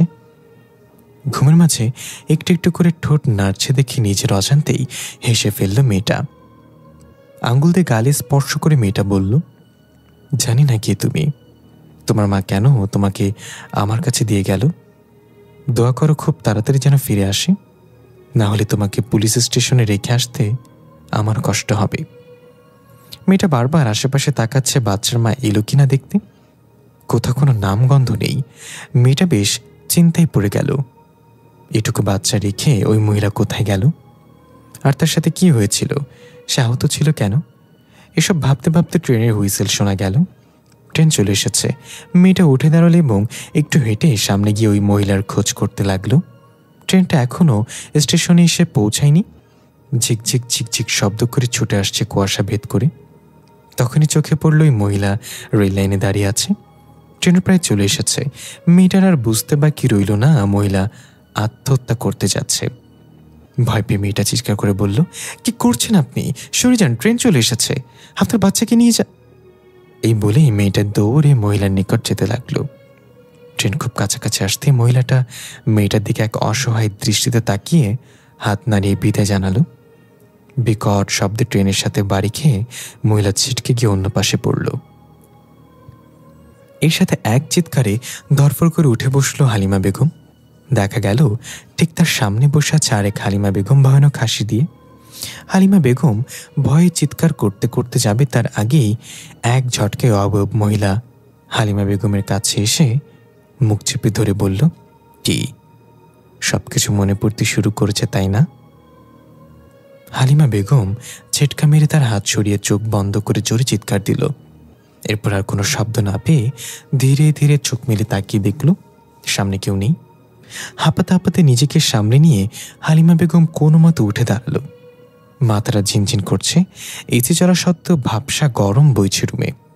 ভাঙা ভাঙা পায়ে এগিয়ে গিয়ে জগ থেকে গ্লাসে পানি ঢালার সময় গ্লাসটা হাত থেকে পড়ে গেল নিচে। স্টিলের গ্লাস হওয়ায় শব্দ করে লাফাতে লাফাতে সেটা খাটের তলায় চলে গেল। হালিমা বেগম সেদিকে তোয়াক্কা না করে জগের মুখেই মুখ লাগিয়ে ঢকঢক করে পানি পান করে নিল। চোখে মুখে অজানা এক ভয় দেখা যাচ্ছে। হঠাৎ খাটের তলা থেকে স্টিলের গ্লাসটা গড়িয়ে আবার হালিমা বেগমের পায়ের কাছে এসে থামল। জাইম একটু ধমক দিয়ে বলল, আপনি কি এভাবে কেউ লাশের মতো শুয়ে থাকে? আর একটু হলে তো আমার জান পাখিটা ফুরুতে উড়ে যেত। আমার পুরো জীবনে আমি এত ভয় পাইনি। জয়নাল মিয়া হাসতে হাসতে বলল, ডাক্তারবাবু কে কন, মরণকে ডরিয়া লাভ আসেনি, ডরাতে হইব মরণ দেয়ার মালিকরে। তো আপনি এনে কি করতেছেন এই সময়? যাই বলে, এখানে কি কোনো বাচ্চা এসেছিল একটু আগে? কাকে কি জিজ্ঞাসা করছি? আপনি তো লাশ হয়ে পড়েছিলেন, আপনি দেখবেন কিভাবে? জয়নাল মিয়া এগিয়ে এসে বলল, একবার লাশ হয়ে দেখেন ডাক্তারবাবু, এটাও দেখতে পাইবেন যেটা আপনার চোখে দেখতে পাইতেন না। এই বলে বাথরুমের দিকে ইশারা করে জয়নাল মিয়া বলল, ওইখানে কেউ ঢুকছে আর ওই স্ট্রেচারের লাশটা উঠাও। জাইম বাথরুমের দিকে তাকিয়ে বলল, আপনি কি শিওর? জয়নাল মিয়া বলল, আমার লগে আইন, নিজের চোখে তো আর মিছা কথা কইব না। এই বলে জয়নাল মিয়া বাথরুমের দিকে এগিয়ে গেল। জাইমও কাপা কাপা পায়ে তার পেছনে গেল। জয়নাল মিয়া গিয়ে এক ধাক্কায় বাথরুমের দরজাটা খুলে ফেলতেই এমন এক দৃশ্য চোখে পড়ল যেটা জাইম দ্বিতীয়বার আর দেখতে চাইবে না কখনো। বাচ্চাটা রক্তাক্ত মুখে বসে বসে একটা লাশের বুক ছিন্ন ভিন্ন করে কলিজা বের করে চিবিয়ে খাচ্ছে। জাইম ভয়ে হাত উঠে পিছিয়ে গেল। জয়নাল মিয়া অতি সাহস নিয়ে বাচ্চাটাকে বলল, পিচাসের বাচ্চা, তুই এটা কি করেছিস? বাচ্চাটা মটমট করে ঘাড় ঘুরিয়ে জয়নাল মিয়ার দিকে তাকিয়ে বিদঘুটে একটা হাসি দিল। জয়নাল মিয়া আর কিছু বলবে তার আগেই অদৃশ্য এক শক্তি তাকে ছিটকে ফেলে দিল দূরে। জাইম পেছন থেকে চিৎকার করে দৌড় দিয়ে বের হয়ে গেল মর্গ থেকে। বের হতেই ইয়ানায়ার সাথে ধাক্কা খেতে খেতে নিজেকে সামলে নিল। ইনায়া অবাক হয়ে জিজ্ঞাসা করল, স্যার এভাবে দৌড়াচ্ছেন কেন? বাঘ দেখছেন নাকি? জাইম বলল, না এমনি, আজকে সকালে জগিং করা হয়নি তো তাই ভাবলাম এখন জগিং করে নিই। কই, আপনাকে যে কাজে পাঠিয়েছি তারা কোথায়? ইনায়া বলল, কোনো ওয়ার্ড বয় ফ্রি নেই, আর আপনি জগিংয়ে ঘাবলাচ্ছে। বাচ্চাটা কোথায়, তাকে কি পাননি? জাইম বলল, পেয়েছি মানে? এসে দেখি এখানে সে গুটিসুটি মেরে বসে আছে। আমাকে দেখে তো ভয়ে মাপচা শুরু করলো। আমার মন অনেক নরম, আপনি তো জানেনই। মাপ করে দিলাম আর বললাম, হাত মুখ ধুয়ে বাইরে চলে এসো, আমি বাইরে অপেক্ষা করছি। ইনায়া হাঁ করে বলল, আসলেই? কিন্তু আপনার দৌড়ের ভাব আর ঘামার তো চেহারা দেখে তো সেটা মনে হচ্ছে না। জাইম রেগে বলল, বিশেষ না হলে গিয়ে দেখেন, বাথরুমে গেলেই দেখতে পাবেন। যান, গিয়ে নিয়ে আসেন বাচ্চাকে। ইনা বলে, আচ্ছা আমি গিয়ে দেখি, আপনার মুখের কথা আমি বিশ্বাস করি না। এই বলে ইনায়া ভেতরে চলে গেল। জাইম বাইরে দাঁড়িয়ে গুনতে লাগলো, 3, 2, 1। এর সাথে ভেতর থেকে ইনায়ার চিৎকার। জাইম মুচকে এসে বলল, এখন ঠিক আছে, না হলে আমাকে খ্যাপাতে ভিতর আন্ডা বলে। দৃশ্য কিছুক্ষণ পরে জয়নাল মিয়ার পরিচিত এক হুজুর এসেছে। বাচ্চাটা দূরে বসে আছে হামাগুড়ির মতো করে, মুখে তার রক্ত লেগে আছে, চোখগুলো ভয়ানক লাল আর চেহারায় পোড়া দাগ। হুজুর তাসবি পড়ে পড়ে দূর থেকেই ফু দিচ্ছে। জাইম আর ইনায়া দাঁড়িয়ে আছে দরজার কাছে। ইনায়া আর চোখে রাগান্বিত দৃষ্টিতে জাইমের দিকে তাকাচ্ছে বারবার। জাইম বিড়বিড় করে বলল, বেশি ভয় পেয়েছিস? ইনায়া বলল, আমার শত্রুরও যেন আপনার মতো বন্ধু না হয় স্যার। তখন হুজুর দোয়া পড়তে পড়তে বাচ্চাটার দিকে এগিয়ে যেতে লাগলো। এবার বাচ্চাটা হামাগুড়ি দিয়ে দেয়াল বেয়ে উপরে উঠে গেল, ভয়ানকভাবে হাসতে হাসতে। হুজুরের চোখ ছানা বড়া হয়ে গেল এই দৃশ্য দেখে। দরজা লাগিয়ে থাকা জাইম আর ইনায়া এক অপরের দিকে ভয়ার্ত চোখে তাকিয়ে বলল, লা হাওলা ওয়ালা কুওয়াতা ইল্লা বিল্লাহ, এটা কি ধরনের শয়তান! হুজুর তাড়াতাড়ি করে মর্গ থেকে বের হয়ে গেল জাইম আর ইনায়াকে সাথে নিয়ে। জাইম জিজ্ঞাসা করলো, কি হলো হুজুর, বের হয়ে এলেন কেন? বাচ্চাটার ভেতরে নিশ্চয়ই খুব খারাপ কিছু আছে, তাকে বাঁচাতে হবে। হুজুর চিন্তিত মুখে বলল, আমার বয়সে আমি এত নিকৃষ্ট আর ভয়ানক কিছু দেখিনি। এটা সাধারণ কোনো শয়তান না। বাচ্চাটাকে বশ করে এখানে পাঠানো হয়েছে কোনো এক উদ্দেশ্য হাসিলের জন্য। জাইম অবাক হয়ে বলল, উদ্দেশ্য? হুজুর বলে, এক কাজ করো, আমার 4টা বড় বড় পেরেক লাগবে আর একটা হাতুড়ি। এগুলো নিয়ে যত তাড়াতাড়ি সম্ভব এখানে চলে এসো। আমি শেষ চেষ্টা হিসেবে এটা করব, তবে সফল হব কিনা জানি না। দৃশ্য ফিরে এলো বর্তমানে। জাইমের মুখে সব শুনে তনিকা নামক অবাক হয়ে বলল, কি বলছিস তুই? এই যুগে এসো এসব কিছু হয়? তোর কি মাথা ঠিক আছে, নাকি আমার সাথে কোনো প্র্যাঙ্ক করার চেষ্টা করছিস? জাইম রেগে বলল, আমার মাথার তোর মুন্ডু, বিশ্বাস করলে কর, না করলে নাই। আমার এখন যেতে হবে। আমাকে জানিতে পাঠিয়েছিল, সেটা জোগাড় করতে পারিনি। তখনই জাইমের ফোন বেজে উঠল।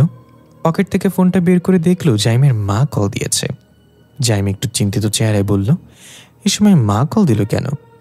তনিকা বলল, ফোন রিসিভ করলে তো বুঝতে পারবি। জাইম ফোন রিসিভ করে বলল, হ্যাঁ মা বলো। ওপাশ থেকে হালিমা বেগম ভয় ভয় গলায় বলল, একটু বাসা আসতে পারবি জাইম? জাইম বাসা থেকে দাঁড়িয়ে গেল আর বলল, কি হয়েছে মা, তোমার কণ্ঠ এমন শোনাচ্ছে কেন? আমি এখনই আসছি। 1 মাস আগের দৃশ্য। এক প্রত্যন্ত গ্রামে মেডিকেল ক্যাম্প স্থাপন করা হয়েছে। গ্রামের মানুষদের বিনামূল্যে চিকিৎসা সেবা প্রদান করাই এই ক্যাম্পের মূল লক্ষ্য। গ্রামের নাম শান্তিনগর। এই গ্রামের মানুষগুলো বেশ অদ্ভুত। তারা দিনের বেলা ঘর থেকে বের হয় না। সূর্য ডোবার পরে পুরো গ্রামে জনসমাগম দেখা যায়। দৈনন্দিন কাজকর্ম তারা রাতের বেলা করে থাকে। দিনের বেলা পুরো গ্রাম ফাঁকা, জনমানব শূন্য হয়ে থাকে। মেডিকেল টিমের সাথে জাইম এবং ইনায়াও এসেছে। তারা যখন গ্রামে এসে পৌঁছায় তখন ঘড়িতে সময় দুপুর 2টা। গ্রামের মেঠো পথ ধরে তাদের ভ্যান যখন এগিয়ে যাচ্ছিল, দুই পাশে ফসল জমি গ্রীষ্মের কড়া রোদে ফেটে চৌচির হয়ে আছে। যতদূর চোখ যায় শুধু ধুধু মরুভূমির মতো ফাঁকা মাঠ। মানুষজন তো দূর, একটা পাখিও দেখা যাচ্ছে না কোথাও। জাইম ভ্যানের জানলা দিয়ে তাকিয়ে আছে। পাশের সিটে ইনায়া বসে বসে কানে হেডসেট গুজে গান শুনছে, হাত নাড়িয়ে অভিনয় করে নিজেও গান গাওয়ার চেষ্টা করছে। জাইম বিরক্ত হয়ে টান দিয়ে ইনায়ার কান থেকে হেডসেটটা খুলে বলল, তোর গলায় গান শোনাচ্ছে, প্রতিবেশীর কটকটু কথা শোনা ভালো। ইনায়া আবার কানে হেডসেট গুজে বলল, আমি জানি তুই আমাকে দেখে জ্বলিস, কারণ আমার গানের গলা অনেক ভালো। মতিনের দাদি রোজ আমার গলায় গান শুনে আর প্রশংসা করে। জাইম বলল, উপরওয়ালাকে ভয় কর, মতিনের দাদি বয়রা কানে শুনে না। ইনা বলল, তুই আমার চেয়ে বেশি বুঝিস তো, তাহলে বল বোবা তার প্রেমিকাকে গান শোনাবে কিভাবে? জাইম একটু ভেবে বলল, বাবা তো কথাই বলতে পারে না, গান শোনাবে কিভাবে? ইনায়া বলল, ইউটিউবে সার্চ করে। জাইম রেগে বলল, ফালতু কথা রাখ, বাইরের দৃশ্য দেখ, একটা প্রাণ নেই কোথাও। আমরা এখানে ক্যাম্প করে কার চিকিৎসা করব? ইনায়া হেডসেট কান থেকে খুলতে খুলতে বাইরে তাকে অবাক হয়ে বলল, এটা তো খেয়াল করিনি এতক্ষণ, সবকিছু কেমন অদ্ভুত লাগছে, দেখ ওই দিকটা। ততক্ষণে ভ্যান গ্রামের মাঝে প্রবেশ করেছে। ছনের তৈরি ঘরগুলো বাইরে থেকে পাখির বাসার মতো মনে হচ্ছে। প্রত্যেকটা ঘরের দরজা বন্ধ। গাছগাছালিগুলো শুকিয়ে হাড্ডিসার হয়ে আছে, পাতাবিহীন। গৃহপালিত পশুর খামারগুলো ফাঁকা। সবচেয়ে আশ্চর্যের বিষয় হলো গ্রীষ্মকালেও এখানে হালকা হালকা কুয়াশা ছেয়ে আছে। কেমন এক থমথমে পরিবেশ বিরাজ করছে। ভ্যানে থাকা সবাই অবাক চোখে এসব দেখছে। জাইম ভীতকণ্ঠে বলে উঠল, আমরা মূলত কোথায় এসেছি? মনে হচ্ছে বহুদিন ধরে এই গ্রামে কারোর পদচিহ্ন পড়েনি। এটা তো একটা পরিত্যক্ত গ্রাম। হঠাৎ ইনায়া অবাক কণ্ঠে বলল, জাইম, আমি যা দেখতে পাচ্ছি সেটা কি তুইও দেখছিস? জাইম চোখ বড় করে তাকিয়ে দেখল দূরে বাঁশের তৈরি একটা উঁচু টিলার উপরে অস্পষ্ট চেহারার কালো অভাবের মতো কেউ একজন ঠাঁই দাঁড়িয়ে আছে। কুয়াশার জন্য তার মুখটা ভালো করে বোঝা যাচ্ছে না। হঠাৎ ভ্যানের চাকা নিচে কিছু একটা পড়ল এবং ভয়ানক এক চিৎকার শোনা গেল বাচ্চা কণ্ঠের। ভ্যানের ভেতরে থাকা সবাই অপ্রস্তুত থাকায় সামনে হুড়মুড়িয়ে পড়ল চেঁচামেচি করে। জাইম জিজ্ঞাসা করল, কি হয়েছে? এটা কিসের চিৎকার ছিল? ড্রাইভার ঘাবড়ে গিয়ে বলল, মনে হয় কারোর উপর দিয়ে উঠিয়ে দিয়েছি ভ্যান, কিন্তু এখানে তো কেউ ছিল না। জাইম তাড়াতাড়ি করে নেমে দেখার জন্য উঠল সিট থেকে। ইনায়া জাইমকে থামিয়ে বলল, নামিস না, এখানে কোনো কিছু ঠিক নেই, বিপদ হতে পারে। জাইম বলল, আরে কেউ অ্যাক্সিডেন্ট করেছে, আমরা এইভাবে বসে থাকতে পারি না। এক কাজ করুন, সবাই নামুন ভ্যান থেকে, আশেপাশে কিছু জায়গাটা সিলেক্ট করুন তাঁবু গাড়ার জন্য, আমি অ্যাক্সিডেন্টের ব্যাপারটা দেখছি। জাইমের কথা মতো সব এক এক করে নামলো। এই গ্রামের আবহাওয়া বাইরে দুনিয়া থেকে আলাদা। কুয়াশা ঘেরা হলেও প্রচণ্ড গরম বইছে এখানে। প্রাকৃতিক বাতাসও নেই, কারণ গাছগাছালি শুকিয়ে কাঠ হয়ে আছে। সবশেষে জাইম এবং ইনায়া ভ্যান থেকে নামলো। আশ্চর্যের বিষয়, সেখানে এমন কিছু ছিল না যে গাড়ির চাকার নিচে পড়তে পারে। না কোনো মানুষ, না কোনো প্রাণী। তাহলে ওই চিৎকার কি ছিল? এসব প্রশ্ন মাথায় ঘুরছিল তখনই ইনায়া জাইমকে ডাক দিয়ে বলল, জাইম, এখানে কিছু আছে? জাইম গিয়ে দেখল চাকার সাথে সবুজ রঙের আঠালো কিছু লেগে আছে। জাইম সেটা আঙ্গুলের মাথায় নিয়ে ডলতে ডলতে নিজের নাকের কাছে নিয়ে গন্ধ শুকতেই নাক মুখ বাঁকা করে বমি করার ভান করে বলল, কি বিশ্রী গন্ধ। এটা শুনে ইনায়াও আঙ্গুলে একটু লাগিয়ে নাকের কাছে নিয়ে ওয়াক করে এক গাদা থুতু ফেলে বলল, এটা তো সকালবেলার খাজানার চেয়েও বেশি দুর্গন্ধ।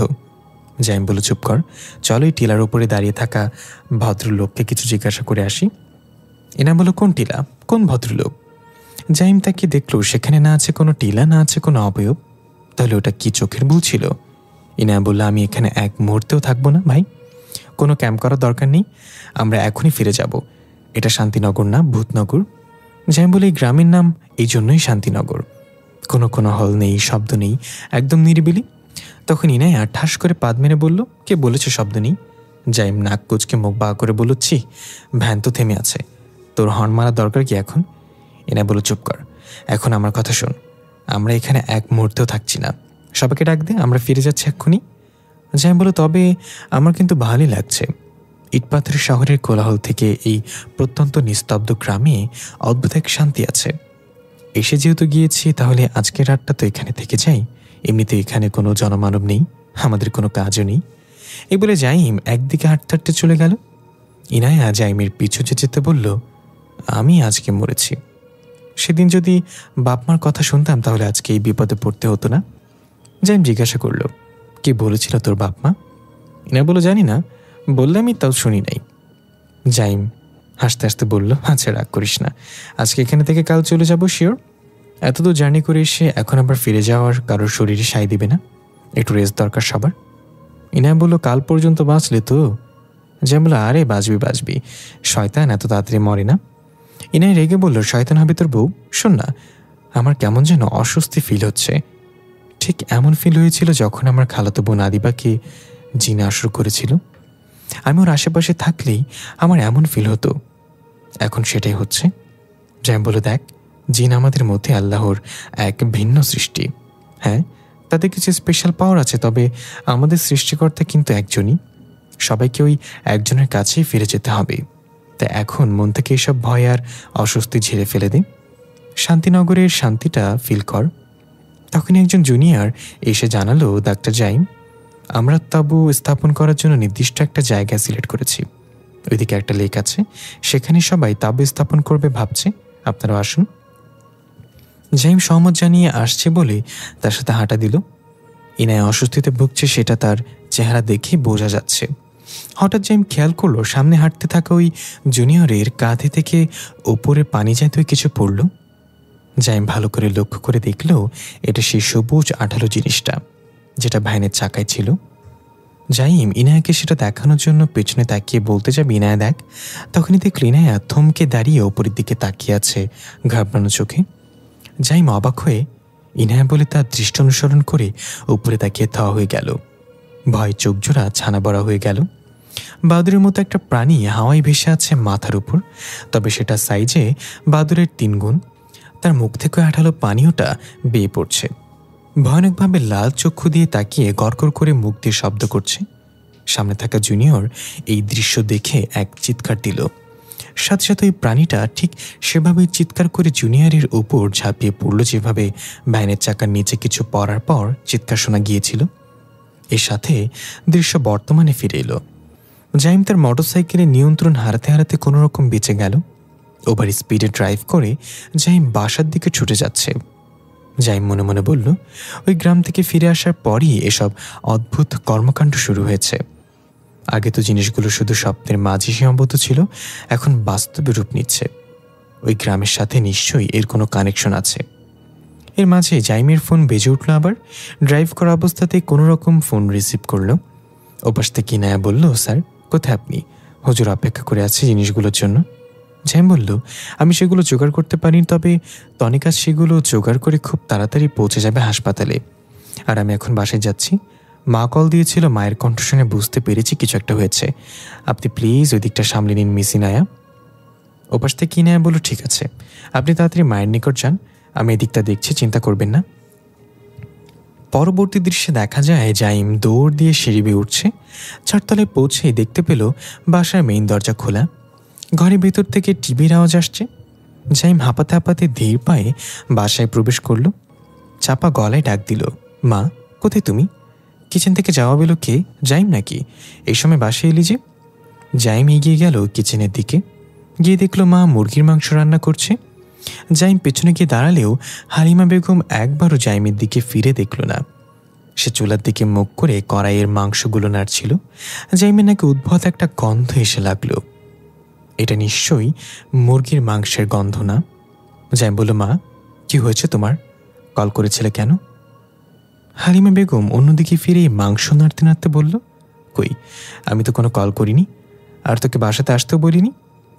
জাইম খেয়াল করলো মায়ের কণ্ঠ একদম স্বাভাবিক শোনাচ্ছে।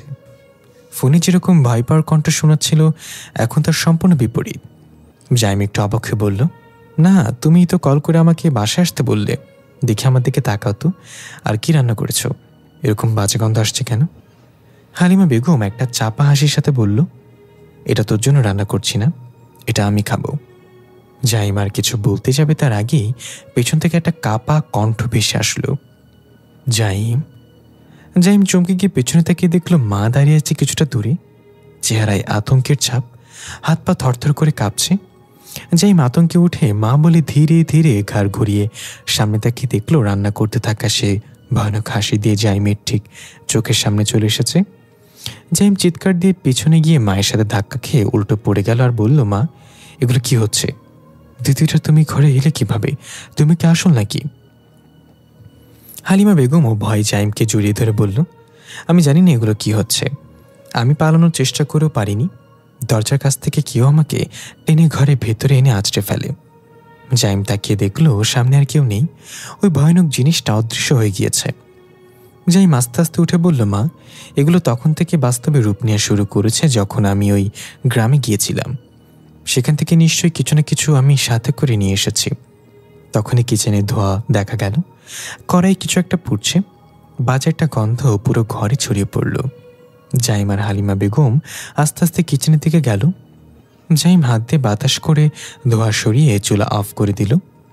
ধোঁয়া কেটে যেতেই জাইম অবাক আর ভয়ার্ত দৃষ্টিতে তাকিয়ে বলল, মা এগুলো কি কড়াই? হালিমা বেগম কাশতে কাশতে এগিয়ে এসে ভয় পেয়ে বলল, এগুলো তো কারোর চোখের মণি, যেন এগুলো এখনো জীবিত আর আমাদেরকে দেখছে। দৃশ্য পরিবর্তন। তনিকার আদিবা রিকশায় করে হাসপাতালের দিকে যাচ্ছে। তনিকার হাতে একটা ব্যাগ, সেখানে পেরেক আর হাতুড়ি রাখা। আদিবা বলল, হাসপাতালে মানুষ যায় মাথা জোড়া লাগাতে, আর তোকে দেখে মনে হচ্ছে মাথা ফাটাতে যাচ্ছিস কারোর। তনিকা আদিবার কথায় পাত্তা না দিয়ে রিকশাওয়ালা মামাকে বলল, মামা তাড়াতাড়ি যান তো, দেরি হয়ে যাচ্ছে। আদিবা বলল, তনিকা সত্য করে বলতো কেন যাচ্ছিস হাসপাতালে? তনিকা এবার বলল, দেখতে চাস নাকি শুনতে চাস? আদিবা বলল, বুঝতে পারছি ঘটনা খুব সিরিয়াস, ঠিক আছে গেলেই দেখতে পারবে এগুলো তুই কী করিস। আর শোন, ওই হাসপাতালে আমার নার্স কাজিন আছে ইনায়া। তনিকা বলল, জানি, এই জন্যই তোকে নিয়ে যাচ্ছি। আদিবা মুখ কালো করে বলল, আচ্ছা এই জন্য? আমি ভাবছিলাম তুই বেস্ট ফ্রেন্ড হিসেবে আমাকে নিয়ে যাচ্ছিস। তনিকা দেখলো আদিবার মুখটা মলিন হয়ে গিয়েছে, তাই আদিবার হাত ধরে বলল, বেস্ট ফ্রেন্ড হিসেবেই নিয়ে যাচ্ছি, না হলে আমার বয়ফ্রেন্ডের হাসপাতালে ডাক্তার, আমার কাউকে দরকার ছিল না, তোকে নিয়ে যাচ্ছি মন থেকে বেস্ট ফ্রেন্ড মনে করি। আদিবা এবার একটা হাসি দিল এবং বলল, আচ্ছা মানলাম। তনিকাও হাসি দিল, বলল, আর চিন্তা করিস না, হাসপাতাল থেকে প্রাক্তনকে ভুলে যাওয়ার ইঞ্জেকশন নিয়ে তোর মাথায় লাগিয়ে দিব, যাতে ওই খাটাসটাকে আর মনে না পড়ে তোর। আদিবা মুচকে সে কবিতা সুরে বলল, তাকেও সাজানো হচ্ছিল, আমাকেও সাজানো হচ্ছিল, সেও পালকিতে চড়েছিল, আমাকেও পালকিতন হয়েছিল, হুজুর ওই দিকেও ছিল, হুজুর এই দিকেও ছিল, পার্থক্য শুধু এতটুকু ছিল, তাকে সবাই আপন করে নিচ্ছিল আর আমাকে দাফন করে দিচ্ছিল। তনিকা হা করে বলে, তুই এত ইমোশনের মাঝে মাঝে কিভাবে চেপে রাখিস? আমি হলে কবেই পাগলে যেতাম। আদিবা বলল, তোর কি আমাকে নর্মাল মনে হয়? আমি তার জন্য পাগল ছিলাম, আর সে আমাকে রাস্তার পাগল মনে করে ছেড়ে চলে গিয়েছে। তনিকা বলল, মন খারাপ করিস না, তোর মতন পাগল যে হারিয়েছে সে কোনোদিন সুখী হতে পারবি না। একটা কথা মাথায় রাখবি, যারা আরেকজনের বেঁচে থাকা হারাম করে দেয় তাদের মৃত্যু সহজ হয় না। কথা বলতে বলতে তনিকার আদিবা হাসপাতালে পৌঁছে গেল। দূর থেকে ইনায়া তাদেরকে দেখে হনহনিয়ে হেঁটে আসতে লাগলো। তনিকা রিক্সা ভাড়া পরিশোধ করলো। এর মাঝে ইনায়া সেখানে এসে আদিবাকে দেখে বলল, তুই এখানে কি করিস? আদিবা বলল, ভয় পাইস না, আমার সাথে এখন আর কোনো জিন নেই। তনিকা অবাক হয়ে বলল, এখন আর নেই মানে? আগে ছিল নাকি? ইনা বলল, ছিল মানে? পুরো দেবদাস টাইপের জিন ছিল, ছাকা তো সে জিনটাই দিয়েছে ওরে। তনিকা টাসকি খেয়ে আবার অবাক হয়ে আদিবার দিকে তাকে জিজ্ঞাসা করলো, তার মানে তোর প্রাক্তন একজন জিন ছিল, আর তার জন্য তুই আজ এমন পাগলা হয়ে আছিস? আদিবা বলল, ওর নাম গুপ্তু ছিল, ইফরিত বংশের জিন, শক্তিশালী জিন। দৃশ্য শুরু হয় 1 মাস আগে মেডিকেল ক্যাম্প থেকে। তাবু স্থাপনের কাজ চলছে লেকের পাড়ে। লেক বলতে আয়তন অনেক বড় হলেও পানি খুব কম, তবে পানি এতটা পরিষ্কার যে লেকের তলদেশে মাটি পর্যন্ত দেখা যাচ্ছে। সিনা ডাক্তার জাহাঙ্গীর বলল, সন্ধ্যা প্রায় হয়ে এসেছে, ডাক্তার জাইম আর মিসেস ইনায়া এখনও আসলো না। তাদেরকে ডাকতে যে জুনিয়র গেছে তারও কোনো হদিস নেই। তখন ভ্যানের ড্রাইভার বলল, আমি কি একবার গিয়ে দেখব নাকি স্যার? ডাক্তার জাহাঙ্গীর তাকে অনুমতি দিল এবং বলল, তাদেরকে গিয়ে সোজা নিয়ে চলে আসবেন। গ্রামটা দিনের বেলাতে এত নিস্তব্ধ না জানি রাতের জন্য কি অপেক্ষা করছে। ড্রাইভার জি স্যার বলে চলে গেল জাইমকে খুঁজতে। তখন সূর্য ইতোমধ্যে অস্ত চলে গিয়েছে, কুয়াশাটাও বেড়ে যাচ্ছে অন্ধকারের সাথে সাথে। ড্রাইভার পকেট থেকে সিগারেটের প্যাকেটটা বের করে একটা সিগারেট মুখে নিয়ে লাইটার জ্বালাতেই দমকা এক বাতাসে সেটা নিভে গেল। মনে হলো যেন খুব দ্রুত গতিতে কেউ একজন সামনে দিয়ে ছুটে গেল। ড্রাইভার চমকে গিয়ে আশেপাশে তাকিয়ে দেখল কিছু তো নেই। মনের ভুল ভেবে আবার লাইটার জ্বালিয়ে সিগারেট ধরালো। এবার কোনো সমস্যা হলো না। সিগারেটে টান দিয়ে ড্রাইভার একটু জোরে ডাক দিল, ডাক্তার সাহেব, কোথায় আপনি? বড় স্যার আপনাদের ডেকেছে। দূর, আশেপাশে তো কেউ নেই, কোথায় খুঁজবো আন্দাজে? আর খুঁজে না পেলেই কি, আমি তো আসছি সিগারেট খেতে। এদিক ওদিক ঘুরে একটু পর গিয়ে বলবো তাদেরকে পাইনি কোথাও। এই বলে সিগারেট টানতে টানতে হাঁটতে লাগলো। দেখা গেল গ্রামের পরিবেশ পাল্টাতে শুরু করেছে। শুকনো মরা গাছগুলো পাতা গজাচ্ছে আপনা আপনি। ছনের তৈরি ঘরগুলোতে আলো জ্বলে উঠছে। ঝংকার ধরা টিউবওয়েল থেকে পানি পানি গড়িয়ে পড়ছে। এসব যা কিছু হচ্ছিল সব ড্রাইভারের পেছনে হচ্ছিল, তাই সেসবের কিছুই দেখতে পাচ্ছিল না। সে ডাক্তার সাহেব বলে ডাকতে ডাকতে এগিয়ে যাচ্ছে। হঠাৎ মনে হলো তার প্রাকৃতিক ডাকে সাড়া দেওয়া দরকার, তাই সে এগিয়ে গিয়ে একটা ঘরের কোণে দাঁড়িয়ে পারফরমেন্স দিতে লাগলো। ঠিক তখনই সে ঘরে বাতিটা জ্বলে উঠল ধাপ করে। ড্রাইভার চমকে গিয়ে পেছনে সরে গেল। এতে নিজের পানিতে নিজের প্যান্ট ভিজে গেল। ড্রাইভার অবাক হয়ে বলল, আমি তো এগুলো পরিত্যক্ত ঘর মনে করেছিলাম, তাহলে বাতি জ্বলল কিভাবে? এটা বলে চারপাশে তাকিয়ে দেখলো প্রত্যেকটা ঘরে বাতি জ্বলে আছে। কুয়াশার মাঝে হলুদ রঙের বাতিগুলো কেমন ভুতুরে লাগছে। ড্রাইভার একটু ঘাবড়ে গেল আর বলল, আমি ফিরে যাচ্ছি, ডাক্তার সাহেবকে খুঁজে পাইনি বলে দিব। এই বলে যখনই যেতে ধরল, ঘরের ভেতর থেকে একটা শব্দ আসলো, যেমনটা কেউ হাড় চিবে খেলে হয়। ড্রাইভার থমকে দাঁড়ালো এবং কান পেতে শুনল, কর্মর করে কেউ কিছু একটা চিবিয়ে খাচ্ছে। ড্রাইভার বিড়বিড় করে বলল, বোট খাই কি ঘরে? ছনের বেড়া দুই দিকে ফাঁকা করে ড্রাইভার ভেতরে উকি মারল। দেখল একপাশে একটা হারিকেন জ্বলছে নিবু নিবু করে। তার সামনে অন্যদিকে ফিরে এক মহিলা বসে বসে কিছু একটা খাচ্ছে। তার মুখটা দেখা যাচ্ছে না, কি খাচ্ছে সেটাও বোঝা যাচ্ছে না। ড্রাইভার ভালো করে দেখার জন্য আরেকটু ফাঁকা করলো বেড়া। তখনই ওই মহিলা মোটা কণ্ঠে বলল, খেতে চাইলে ভেতরে আয়, উকি মারিস না। ড্রাইভার প্রচণ্ড ঘাবড়ে গিয়ে এক মুহূর্ত দেরি দাঁড়ালো না, হনন করে হাঁটা দিল, ভয়ে জোরে জোরে নিঃশ্বাস ছেড়ে। দেখা গেল ঘরের বেড়ার ফাঁকা দিয়ে দুইটা লাল চোখ তার চলে যাওয়ার দিকে তাকিয়ে আছে। এদিকে দেখা যায় জাইম আর ইনায়া ওই জুনিয়রের জ্ঞান ফেরানোর চেষ্টা করছে। বাদুরের মতো জিনিসটা জুনিয়রের উপর আক্রমণ করার আগেই অজানা এক কারণে আবার উড়ে চলে গিয়েছিল, কিন্তু জুনিয়র ভয়ে জ্ঞান হারিয়ে ফেলেছে। তখন ইনায়া লক্ষ্য করল অন্ধকারের সাথে কুয়াশাও বাড়ছে আস্তে আস্তে। ইনায়া বলল, জাইম, এটা সেই গ্রাম না যেখানে আমরা এসেছিলাম। জাইমও অবাক হয়ে চারিদিকে দেখে বলল, সত্যি তো তাই। হঠাৎ করে গাছগাছালিগুলো তাজা হয়ে গিয়েছিল, ঘরে ঘরে বাতি জ্বলে উঠেছে, পানি বয়ে যাওয়ায় আওয়াজ আসছে। সবকিছু পরিবর্তন হয়ে গিয়েছে রাত নামার সাথে। তখনই দেখা গেল দূর থেকে কয়েকটা আলো এদিকে এগিয়ে আসছে। ইনা একটু অসুস্থ হয়ে বলল, মনে হয় ক্যাম্প থেকে কেউ আসছে আমাদের নিয়ে যেতে।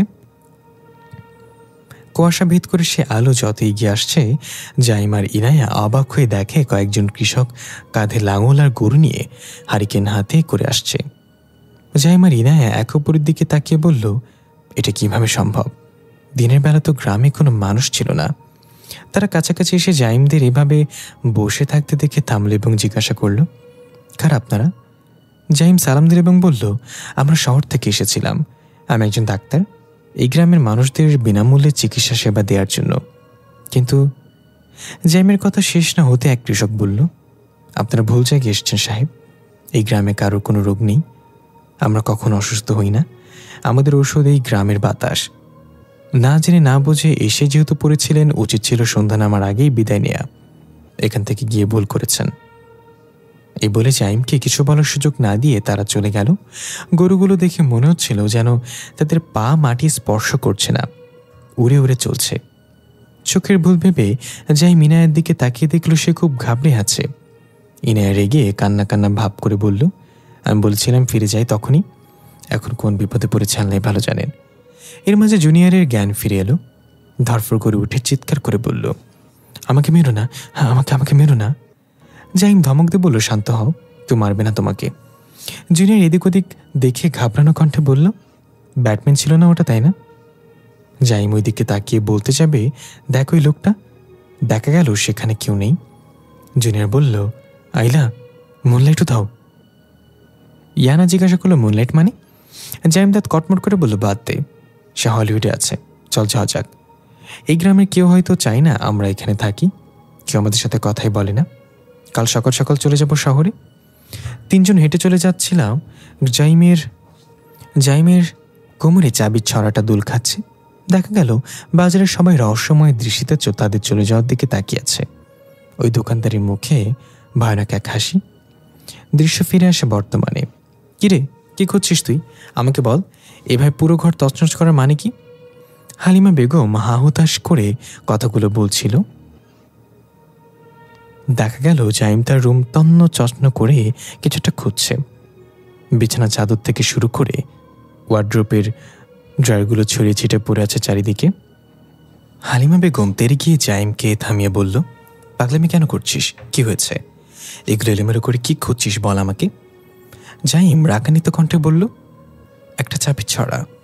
আমি যে ওই গ্রাম থেকে নিয়ে এসেছিলাম, এই সব কিছু হয়তো ওই জিনিসটার সাথে এসেছে। হালিমা বেগম অবাক হয়ে বলল, চাবির ছড়া, সাথে একটা পুতুল ছিল। জাইম চোখ বড় বড় করে বলল, হ্যাঁ হ্যাঁ, দেখেছো সেটা? কোথায় দেখেছ? হালিমা বেগম বলল, কোথায় দেখেছি মানে? তুই গ্রাম থেকে ফিরে আসার পরদিনই তো দুপুর টাইমে এসে নিয়ে গেলি। জাইম অবাক হয়ে বলল, মানে? আমি কবে দুপুর টাইমে বাসে এসেছিলাম, তাও চাবির ছড়া নিতে? হালিমা বেগম বলল, মনে করে দেখ। দৃশ্য চলে যায় আগে। হালিমা বেগম সবেমাত্র গোসল সেরে বের হয়েছেন, তখনই দরজায় কলিং বেল বেজে উঠল। হালিমা বেগম চিন্তা করল, এই অসময়ে আবার কে এলো? হতে পারে পাশের বাসার ভাড়াটিয়া। এইভাবে গিয়ে দরজা খুলে দেখল জাইম দাঁড়িয়ে আছে। হালিমা বেগম জিজ্ঞাসা করল, কি রে, তুই এ সময় বাসায়? জাইম খুব শান্ত গলায় বলল, একটা জিনিস নিতে এসেছে। আমার রুমে গিয়ে ওয়ার্ড্রোপের 3 নম্বর ড্রয়ার খুলে একটা চাবির ছড়া দেখতে পাবে, পুতুল সহ, সেটা একটু এনে দাও। হালিমা বেগম অবাক হয়ে বলল, কি ব্যাপার বলতো? এমনিতে তো কোনো জিনিসে আমার হাত দেওয়া মানা, তাহলে আজ আমাকে কেন চাবির ছড়া এনে দিতে বলছিস? তুই নিজে এসে নিচ্ছিস না? জাইম বলল, মা, আমার খুব তাড়া আছে, যেটা বলছিস সেটা তাড়াতাড়ি করো, আমার আবার যেতে হবে। হালিমা বেগম আর কিছু না বলে জাইমের রুমে গিয়ে চাবির ছড়া নিয়ে আসলো এবং তার হাতে দিতেই জাইমের ঠোঁটের কোণে রহস্যময় এক হাসি ফুটে উঠল। হালিমা বেগম বলল, এসেছিস যেহেতু তাহলে দুপুরে খাবারটা খেয়ে যা। জাইম বলল, আমার পেট ভরা মা। এই বলে সিঁড়ি বেয়ে তাড়াহুড়া করে নেমে গেল। হালিমা বেগম একটু অবাক হলেও বিষয়টা তেমন পাত্তা দিল না। দৃশ্য ফিরে এলো বর্তমানে। জাইম ঠাস করে খাটে বসে পড়ল আর বলল, ওটা আমি ছিলাম না। দৃশ্য পরিবর্তন। হাসপাতালের মর্গে হুজুরের সামনে সেই বাচ্চাটা টান হয়ে শুয়ে আছে। 4টা পেরেক ফ্লোরে গেড়ে লাল সুতো দিয়ে একটা সার্কেল তৈরি করা হয়েছে। তার মাঝেই বাচ্চাটা শুয়ে আছে চোখ বন্ধ করে। পেছনে দাঁড়িয়ে আছে ইনাই এবং তনিকা। হুজুর বিভিন্ন দোয়া পড়ে ফু দিচ্ছে আর বাচ্চাটা বারবার কেঁপে উঠছে। তনিকা আস্তে আস্তে বলল, কখনো লাইভ ভূত ছাড়ানো দেখিনি, এটা আমার নতুন অভিজ্ঞতা। ইনায় বলল, তাহলে তোমার শান্তিনগর গ্রামে যাওয়া দরকার ছিল, লাইভ ভূত ছাড়ানো না, সরাসরি ভূত দেখতে পেতাম। তনিকা আর চোখে তাকিয়ে বলল, আসলেই? ইনায় বলল, ওটা ছিল অন্যরকম অভিজ্ঞতা, পরে কখনো বলবো তোমাকে। এখন বলো আদিবা কোথায় গেল? তনিকা বলল, দেখো কোথাও লাল পানি খেয়ে পড়ে আছে দেবদাসী হয়ে, জিন বয়ফ্রেন্ডও চাকা দিয়ে শিখে গেছে। তখন আদিবা পেছন থেকে কর্কশ গলায় বলল, যেতে দে ওকে। সবাই থমকে গেল। হুজুরও দোয়া পড়া থামিয়ে আদিবার দিকে তাকালো। তনিকা এবং ইনায়া ভয়ার্ত চোখে তাকিয়ে আছে। তনিকা ভয় পেয়ে কণ্ঠে বলল, লাল পানি বোতল সহ চিবিয়ে খাইছে মনে হয়। দেখা গেল আদিবা এলোমেলো চুলে ভয়ানকভাবে দাঁড়িয়ে আছে। মাথা তুলে ঘাড় মটমট করে অন্যরকম এক কণ্ঠে বলল, ওই বাচ্চাকে যেতে দে। দৃশ্য শুরু হয় সেই রেল স্টেশন থেকে। ছোট বাচ্চাকে কোলে নিয়ে মেয়েটা এক জায়গায় বসে আছে। একটু দূরেই অ্যাম্বুলেন্সের কামরা বাচ্চাটাকে আত্মহত্যা করা মাকে তুলে নিয়ে যাচ্ছে। পুলিশ আশেপাশের লোকজনকে জিজ্ঞাসাবাদ করছে এই বিষয়ে। মেয়েটা বারবার বাচ্চাটার ঘুমন্ত মুখের দিকে তাকাচ্ছে আর ভাবছে কি করবে এখন। পুলিশকে সবকিছু খুলে বলবে, তাহলে তো তারা এই ফুটফুটে বাচ্চাকে নিয়ে এতিমখানে দিয়ে দিবে। আর আমার যেহেতু বিয়ে হয়নি, তাই আমি চাইলেও তাকে দত্তক নিতে পারবো না। কিন্তু আমি এই বাচ্চাকে নিজের কাছে রাখবো কি করে? এখন আমার সামনে পুরো ক্যারিয়ার পড়ে আছে। অন্যদিকে আমার মা বাবা আমাকে বিশ্বাস করবেন না। এসব ভেবে পাগল প্রায় মেয়েটা একটা সিদ্ধান্ত নিল, বাচ্চাটাকে পুলিশের হাতে দিয়ে দিবে। এখনো বাচ্চা লালন পালন করার মতো বয়সও হয়নি আমার। যেমন ভাবা তেমন কাজ। মেয়েটা গিয়ে পুলিশকে সব কিছু বিস্তারিত বলে দিল। পুলিশ বাচ্চাসহ মেয়েটাকে থানায় নিয়ে গেল। মেয়েটার জবানবন্দি নিয়ে বাচ্চাটাকে রেখে তাকে ছেড়ে দেওয়া হলো। মেয়েটা চলে আসার সময় জিজ্ঞাসা করলো, আপনারা বাচ্চাটার সাথে কি করবেন? পুলিশ জানালো, 7 দিন তাকে আমাদের লেডি কনস্টেবলের তত্ত্বাবধানে রাখা হবে এবং তাকে দত্তক নেওয়ার মতো ভালো একটা পরিবারের খোঁজ করা হবে। যদি 7 দিনের মাঝে সেটা পাওয়া না যায় তাহলে এতিমখানায় দিয়ে দেওয়া হবে। মেয়েটার মন খারাপ হয়ে গেল, তবে কিছু করারও ছিল না। থানা থেকে বের হয়ে যাওয়ার সময় বারবার পেছনে তাকিয়ে দেখছিল লেডি কনস্টেবলের কোলে বাচ্চাটাকে। বাচ্চাটা ততক্ষণে ঘুম থেকে উঠেছে। মেয়েটা চলে যাওয়ার দিকে ফ্যালফ্যাল করে তাকিয়েছিল। না চাইতেও মন শক্ত করে থানা থেকে বের হয়ে গেল। রাস্তায় আসতেই কোথা থেকে যেন একটা উস্কো খুস্কো চুলদারির পাগল ছুটে এসে মেয়েটাকে এক ধাক্কা দিয়ে নিচে ফেলে দিল এবং রাগান্বিত কণ্ঠে বলল, তুই মানুষ না, তুই মানুষ না, তুই একটা ডাইনি। এই বলে পাগলটা হনহনিয়ে চলে গেল, যেন কোথায় মিলিয়েও গেল। মেয়েটা উঠে অবাক হয়ে চারপাশে তাকিয়ে আর পাগলটাকে দেখতে পেল না। সারাদিনের স্বাভাবিক অস্বাভাবিক ঘটনা দেখতে দেখতে মেয়েটা ক্লান্ত। তাই দেরি না করে রিক্সায় উঠে বসলো বাস স্ট্যান্ডে যাওয়ার জন্য। ট্রেন যেহেতু মিস করে ফেলেছে, তাই এখন বাড়ি ফিরতে হলে বাস দিয়েই যেতে হবে। ততক্ষণে সন্ধ্যা নেমে এসছে প্রায়। শীতের দিন হওয়ায় কুয়াশা ছেয়ে গিয়েছে চারিপাশ। রিক্সাওয়ালা চাদর মুড়ি দিয়ে আস্তে আস্তে প্যাডেল মেরে এগিয়ে চলেছে। মেয়েটা উদাস হয়ে বসে আছে। শীতের ঠান্ডা প্রবাহে মেয়েটার দাঁত লেগে যাচ্ছে। বারবার বাচ্চাটার স্নিগ্ধ মুখখানা চোখের সামনে ভেসে উঠছে। হঠাৎ রিক্সাওয়ালার কণ্ঠে মেয়েটার ধ্যান ভাঙল, তোমাকে আমি বিশ্বাস করেছিলাম, আর তুমি কিনা আমার ছেলেকে তাদের কাছে রেখে আসলে। মেয়েটা থতমত খেয়ে কাঁপা কাঁপা গলায় বলল, মানে কি বলছেন আপনি? রিক্সাওয়ালা বলল, কি কইলাম আফুমনি? কইলাম যে আপনি তো সেটা জামা কাপড় পরেন নাই, যদি ঠান্ডা লাগে তাইলে আমার রিক্সা সিটের নিচে বাড়তি চাদর আছে। মেয়েটা বলল, আপনি এটা বলেছেন? রিক্সাওয়ালা আবার অদ্ভুত কণ্ঠে বলল, তুমি কাজটা মোটেও ঠিক করনি, এর জন্য তোমাকে মূল্য দিতে হবে। মেয়েটা আরও ঘাবড়ে গিয়ে বলল, এই রিক্সা থামান, কে বলতে বলছেন আপনি? রিক্সাওয়ালা অবাক হয়ে বলল, কইলাম যে চাদরটা বাইর করে দিব নাকি? আমনে ঠান্ডা লাগতেছে আর আমনে এমন চিল্লে উঠতেছেন কেন? কথা কইয়া হতামি না। মেয়েটার মাথা চক্কর দিল, এসব কি হচ্ছে? হঠাৎ চোখ পড়ল রাস্তার পাশে কুয়াশার মাঝে সেই বাচ্চার আত্মহত্যা করা মা দাঁড়িয়ে আছে ঠায়। মেয়েটা ভয় পেয়ে চোখ ডলে আবার তাকাতেই দেখল সেখানে কেউ নেই। দেখার ভুল ভেবে যখনই আবার সোজা হয়ে বসল, তখন মেয়েটা তার জীবনের সবচেয়ে বড় ভয়ানক জিনিসটার সম্মুখীন হলো। ওই বাচ্চার মা তার পাশে বসে আছে রিক্সাতে, রক্তাক্ত ভয়ানক চেহারা, চোখগুলো লাল রঙে লাল হয়ে আছে। মেয়েটা কিছু বুঝে ওঠার আগেই মহিলা খপ করে মেয়েটার গলা চেপে ধরল। মেয়েটা চিৎকার করে উঠল। এর মাঝে কুয়াশা ভেদ করে একটা ট্রাক ছুটে আসলো। রিক্সাওয়ালা কোনোরকম নিয়ন্ত্রণ করে বড় এক অ্যাক্সিডেন্টের হাত থেকে রেহাই পেল। তবে রিক্সা গিয়ে বাড়ি খেলো রাস্তার পাশে একটা বৈদ্যুতিক খুঁটির সাথে। মেয়েটা ছিটকে গিয়ে রিক্সা থেকে পড়ে গেল নিচে। রিক্সাওয়ালা অনেক রেগে গিয়ে বলল, এ আফা, আমনে কি পাগল? এমনি কেউ চিল্লায় নেই, আর একটু হইলেই ট্রাকের তলে পিসা মরে যেতাম। সমস্যা কি আমনের? মেয়েটা কোনো রকম কোকড়াতে কোকড়াতে উঠে নিজের গলা হাত দিয়ে আশেপাশে তাকিয়ে বলল, কোথায় গেল সে? আপনি কি সাদা শাড়ি পরা কোনো মহিলাকে দেখেছেন? রিক্সাওয়ালা বলল, আমনের মাথাত সমস্যা সাফা, ভাড়া লাগবো না, আমনে আমনের মতো যান, আমি যাবো না। এই বলে রিক্সাওয়ালা রাগে গজগজ করতে করতে চলে গেল। মেয়েটা আমার বাধা দিল না, কাঁধে ব্যাগ নিয়ে বৈদ্যুতিক খুঁটির সাথে হেলান দিয়ে বসে পড়ল। কি হচ্ছে কেন হচ্ছে কিছুই ভেবে পাচ্ছে না। তখনই আবার চোখ গেল রাস্তার উপর দাঁড়িয়ে আছে সেই মহিলা। এবার মেয়েটার আগে কাঁপতে কাঁপতে উঠে দাঁড়িয়ে তার দিকে এগিয়ে যেতে যেতে বলল, আমি আপনার ছেলের দায়িত্ব কেন নেব? আমি আপনাকে চিনি না, জানি না, হঠাৎ করে এসে আমার কাছে একটা বাচ্চা দিয়ে বলবেন তার দায়িত্ব নিতে? চলে যান আমার জীবন থেকে, না হলে আমি নিজেকে শেষ করে দেব। মেয়েটা সব বলতে বলতেই যতই রাস্তা পার করে এগিয়ে যাচ্ছে, মহিলার অবয়ব আস্তে আস্তে অদৃশ্য হয়ে যাচ্ছে কুয়াশার মাঝে। হঠাৎ ট্রাকের হর্ন শোনা গেল বিকট শব্দে। মেয়েটা বামে তাকিয়ে দেখল কুয়াশা ভেদ করে দুইটা আলো তেড়ে আসছে। মেয়েটা দাঁড়িয়ে আছে রাস্তার ঠিক মাঝ বরাবর। উপায়ন্তর না দেখে মেয়েটা চোখ বন্ধ করে ফেলল ঠায় দাঁড়িয়ে। কোন এক অদৃশ্য শক্তি এক ধাক্কায় মেয়েটাকে রাস্তার পাশে নিয়ে ফেলল।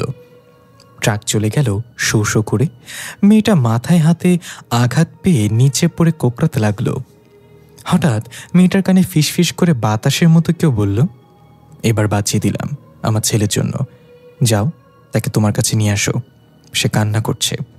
মেয়েটা ভাঙা ভাঙা পায়ে উঠে দাঁড়িয়ে আশেপাশে তাকিয়ে দেখল কেউ নেই।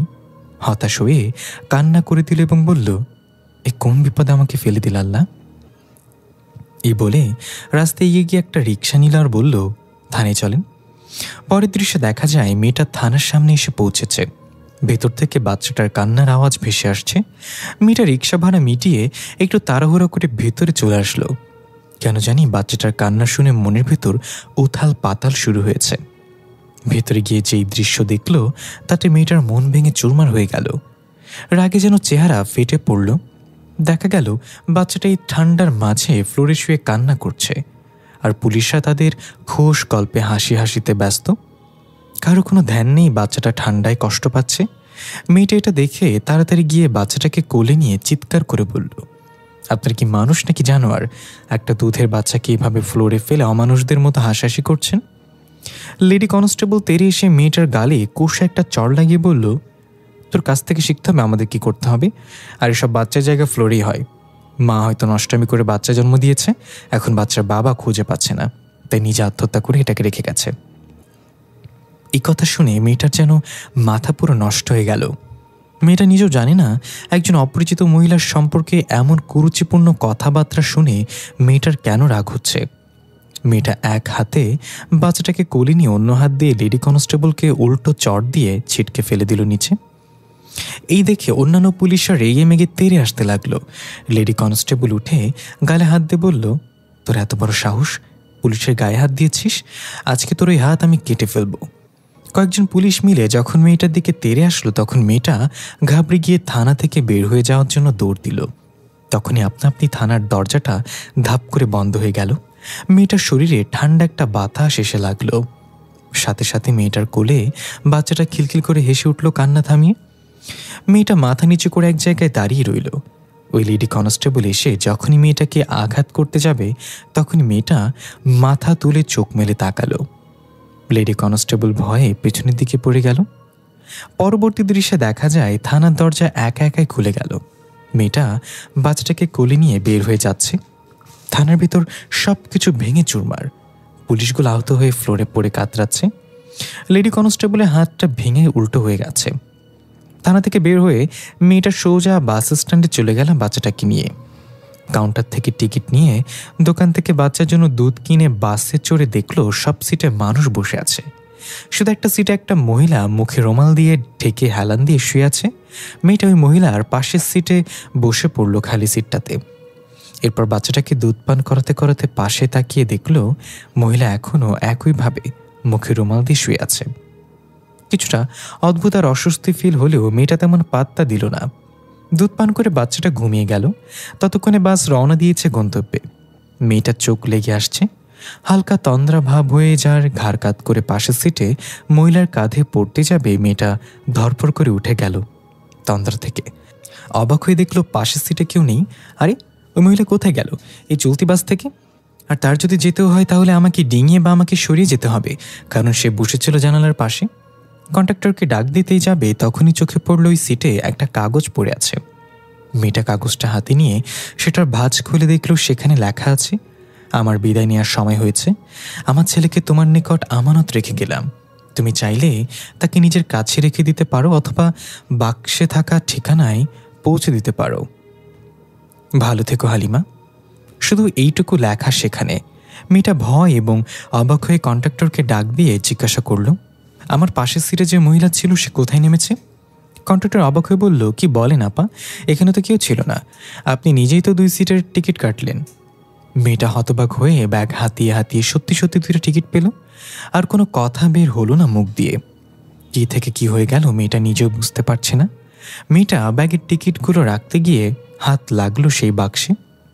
ছোট কাঠের বাক্সটা বের করে কাপা কাপা হাতে সেটা খুলল। দেখল একটা স্বর্ণের লকেট আর একটা ভাঁজ করা কাগজ। লকেটটা একবারে স্পর্শ করে দেখল, তারপর কাগজটা হাতে নিয়ে কিছু একটা ভাবতে ভাবতে ভাঁজ খুলতে যাবে তখনই বাচ্চাটা ঘুম থেকে উঠে মিষ্টি করে হাসি দিল মেয়েটার মুখের দিকে তাকিয়ে।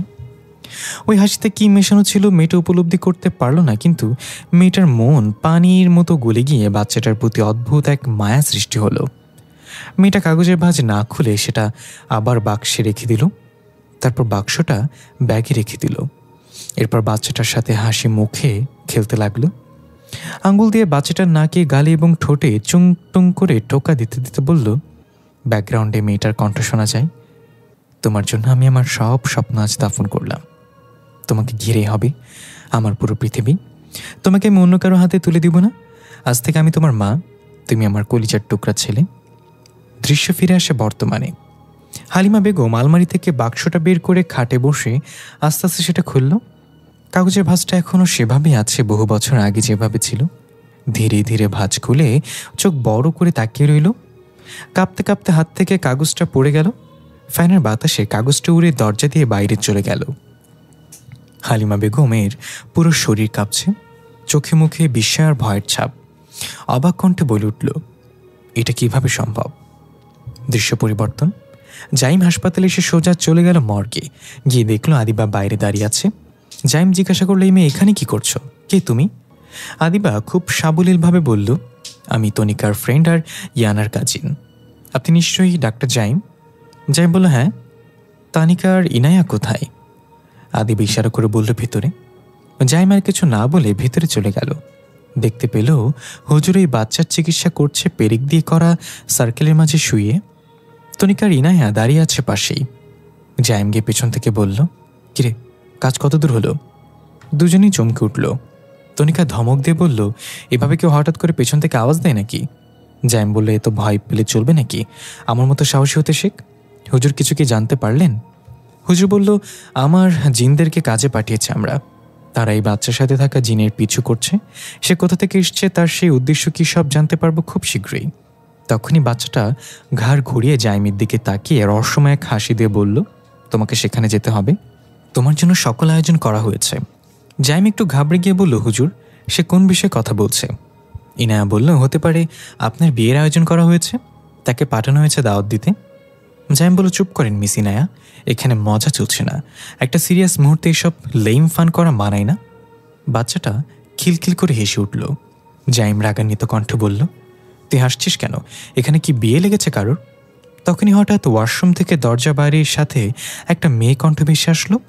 আরে ভাই, আমাকে বের করে এখন এখান থেকে। বললাম তো আমি একদম স্বাভাবিক এখন। গন্থে নাসিকা ফেটে যাচ্ছে। জাইম অবাক এবং চমকে গিয়ে বলল, এই কণ্ঠ আগেও শুনেছি আমি, কে এটা? তনিকা বলল, আরে ইগনোর হার, আমার এক ফ্রেন্ড, ওর মাঝে জিন চলে এসেছিল। বাচ্চাটার চিকিৎসায় ব্যাঘাত ঘটাচ্ছিল, তাই হুজুর ওকে বাথরুমে বন্দি করে রেখেছে। জাইম হাঁ করে বলল, দয়া করে এটা বলিস নি নায়া কাজিন, তার নাম আদিবা। ইনায়া অবাক হয়ে বলল, আপনি আদিবাকে কিভাবে চেনেন স্যার? জাইম হাত কামড়ে ধরে ভয় বলল, কারণ আমি এখানে আসার সময় তার সাথে আমার দরজায় দেখা হয়েছে। তনিকা অবাক হয়ে বলল, কস কি? এই বলে তাড়াতাড়ি গিয়ে বাথরুমে দরজা খুলে দিতে আদিবা গালি দিতে দিতে বের হয়ে বলতে লাগলো, হারামিগুলা, কতক্ষণ ধরে বলতেছে আমি স্বাভাবিক হয়ে গেছি, তবু দরজা খুলছিস না? ঠাডা পড়ে মরবি তোরা, তোদের ভ্যাদ, কলেরা, ডায়রিয়া সব, ক্যান্সার সব হবে। জাইম আদিবাকে বাথরুম থেকে বের হতে দেখে দরজা দিয়ে একবার তাকিয়ে বলল, আপনি কি এলেন কিভাবে? আপনি তো দরজার কাছে ছিলেন। আদিবা রেগে বলল, এই মালটা কি? তনিকা আদিবার হাতে থাপ্পড় মেরে বলল, আমার উনি, মানে ডাক্তার জাইম। তখনই হুজুর চিন্তিত চেহারায় বলে উঠল, আমি এটা করতে পারবো না। আমার জিনেরা দিশা হারিয়ে ফেলেছে। তারা ওই জিনের পিছু করতে গিয়ে অনেক বিপদের সম্মুখীন হয়ে ফিরে এসেছে। বাচ্চাটা ভয়ানকভাবে হাসতে লাগলো আর বলতে লাগলো, আমি বলেছিলাম তোমরা পারবে না, আর তোমাকে তিতাস নগরে যেতেই হবে জাইম। জাইম প্রচণ্ড রেগে বলল, আমি যাব না। তোর বাপের কি? হুজুর, আপনি এভাবে হার মানতে পারেন না, কোনো না কোনো উপায় তো আছে। হুজুর একটু ভেবে বলল, আমার জিনেরা এটা পারবে না বাবা, তবে এক শক্তিশালী ইফরিত বংশের জিন এটা খুব সহজেই করে ফেলতে পারবে। আমাদের দরকার এক ইফরিত বংশের জিন। এটা শুনে সবাই টুম করে আদিবার দিকে তাকালো। আদিবা ঘাবড়ে গিয়ে বলল, তোরা আমাকে দেখছিস কেন? ওর সাথে আমার ব্রেকআপ হয়ে গেছে। দৃশ্য পরিবর্তন, দেখা গেল হালিমা বেগম একটা ব্যাগে নিজের কিছু কাপড় গুছিয়ে নিল, সাথে সেই বাক্সটা নিয়ে নিল। দরজা চাপিয়ে পড়ে থাকা ঠিকানা লেখা সেই কাগজটা হাতে নিয়ে আরেকবার চোখ বুলিয়ে শান্ত গলায় বলল, এই কাগজে আমাদের বাড়ির ঠিকানা লেখা ছিল কেন? এটা জবাব তো আমার বাবা মাই দিতে পারবে। জাইম ধাপ করে চোখ মেলে তাকালো। হাত পা কিছু নাড়াতে পারছে না। চারিদিকে ঘন কুয়াশার ঠান্ডা বাতাস বইছে। জাইম পুরো শক্তি দিয়ে নিজেকে নাড়ানোর চেষ্টা করছে। একটু ভালো করে লক্ষ্য করে দেখলো জাইমকে কাফনের কাপড় দিয়ে জড়িয়ে খাটিয়ার উপর শুয়ে রাখা হয়েছে। বুকের ওপর একটা তাজা রক্তজবা ফুল। জাইম নিজেকে এই অবস্থানে দেখে ভয় আতকে উঠে চিৎকার করে বলতে লাগলো, কেউ আছেন? আমাকে সাহায্য করুন, কেউ আছেন এখানে? কারোর কোনো সারা শব্দ নেই। কাঠের তৈরি লাশের খাটিয়া জাইম কাফনে মুড়িয়ে শুয়ে আছে, শুধু মুখটা খোলা। জাইমের ভয়ার্ত চেহারাটা ধীরে ধীরে কালো হয়ে যাচ্ছে। জাইম চিৎকার করে সাহায্য চাইছে আর কাফন থেকে বের হওয়ার জন্য ছটফট করছে। তখনই জাইমের মুখ বন্ধ হয়ে গেল, ঠোঁটের সাথে ঠোঁট চিপকে গেল আঠার মতো। আর কোনো শব্দ করতে পারল না মুখ দিয়ে। হঠাৎ চারজন কালো দানবীয় অবয়ব খাটিয়া কাঁধে নিয়ে চলতে শুরু করলো। তারা সম্মিলিত কণ্ঠে বলতে লাগলো, ইয়াগানসি তুনসা মুনিসা, ইয়াগানসি তুনসা মুনিসা, ইয়াগানসি তুনসা মুনিসা। তাদের ভয়ানক কণ্ঠস্বরের এই কথাগুলো জাইমের আন্তরাত্মা কাঁপিয়ে দিচ্ছিল। বন্ধ মুখে উয়া ছাড়া কোনো শব্দ করতে পারল না জাইম। অবয়বগুলো এক নাগারে ওই কথাগুলো জপ করে যাচ্ছিল আর সামনে আগাচ্ছিল। জাইম লক্ষ্য করলো তারা একটা গেট দিয়ে কোথাও প্রবেশ করলো। গেটের উপরে লেখা শান্তিনগর। তারা খাটিয়া কাঁধে নিয়ে গেট পেরিয়ে যাওয়ার পরে শান্তিনগর লেখাটা ধুলোর মতো বাতাসে মিলে গেল এবং সেখানে লেখা তিতাসনগর। দেখা গেল রাস্তার দুই পাশে হাজারো মানুষ সেজদার মতো করে পড়ে আছে। গাছ গাছালিগুলোর পাতা শুকিয়ে ঝরে পড়েছে। কুয়াশার মাঝে দূর থেকে কুকুরের ঘেউ ঘেউ ভেসে আসছে। জাইম নিজের শরীর ছেড়ে দিল ছটফট করতে করতে। হঠাৎ খাটিয়াটার ধপাস করে পড়ে গেল নিচে। জাইম নিভু নিভু চোখে তাকিয়ে দেখল আশেপাশে কেউ নেই। ওই অবয়বগুলো অদৃশ্য হয়ে গিয়েছে। সম্পূর্ণ নিস্তব্ধতা নেমে এসেছে চারপাশে। তখনই কুয়াশা ভেদ করে একটা মেয়ে আকৃতি এগিয়ে আসতে লাগলো। জাইম টেনে টেনে চোখ মেরে দেখল মেয়েটার পেছনে একটা ছায়ামূর্তি। এটা দেখে জাইমের চোখ বন্ধ হয়ে গেল। শুধু মেয়েটার কণ্ঠ শুনতে পেল, উঠো, ফিরে এসো, বাস্তব দুনিয়ায় ফিরে এসো। দৃশ্য বর্তমানে এলে দেখা যায় হুজুর ঘুমন্ত আদিবার কানের কাছে গিয়ে বলছে, ফিরে এসো, বাস্তব দুনিয়ায় ফিরে এসো। আদিবা ধরফর করে উঠে বসলো চিৎকার করে। পেছনে দাঁড়িয়ে থাকা তনিকে এবং ইনায়া চমকে গেল।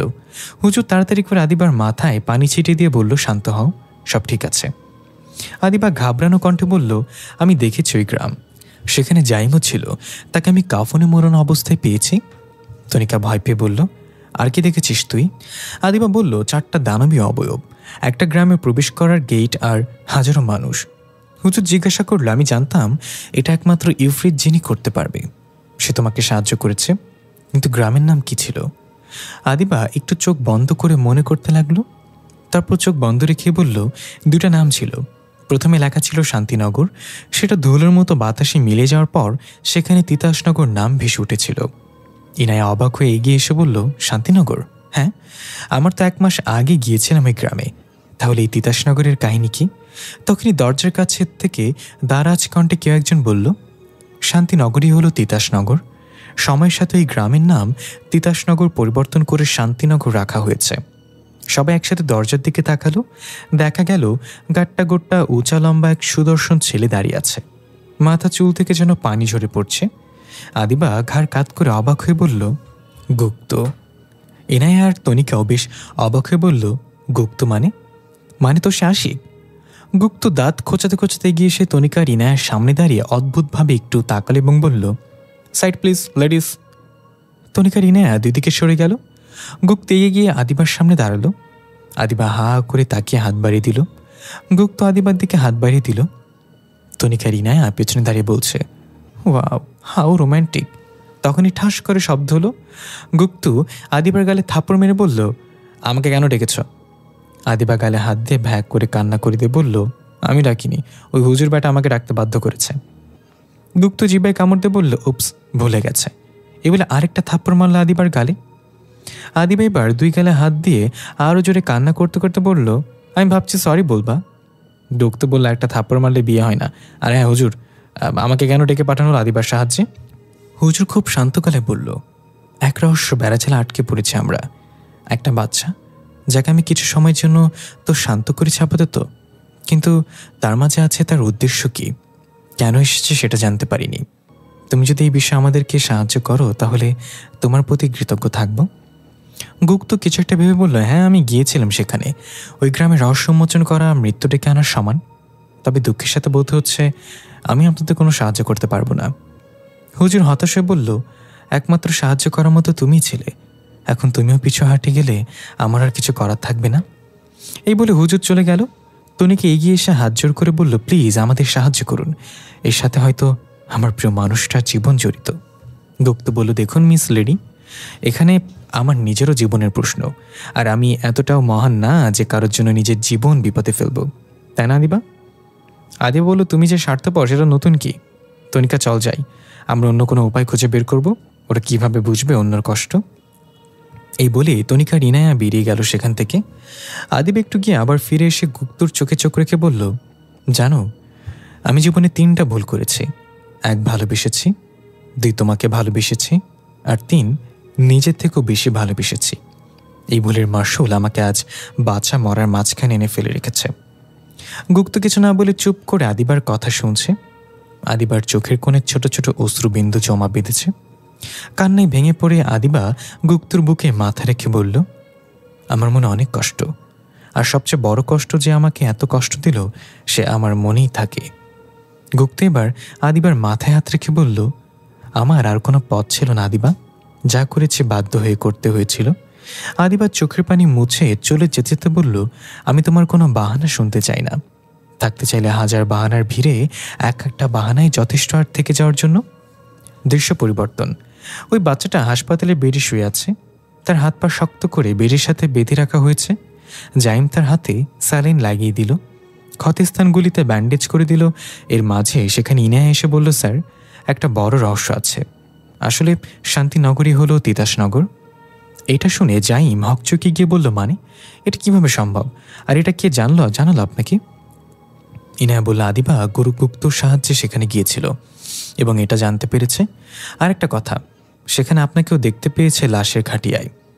জাইম নিজের দিকে একবার তাকিয়ে বলল, তাহলে এই ছিল রহস্য, কিন্তু এখনও জানার বাকি আছে আমার সাথে গ্রামের সম্পর্ক কি।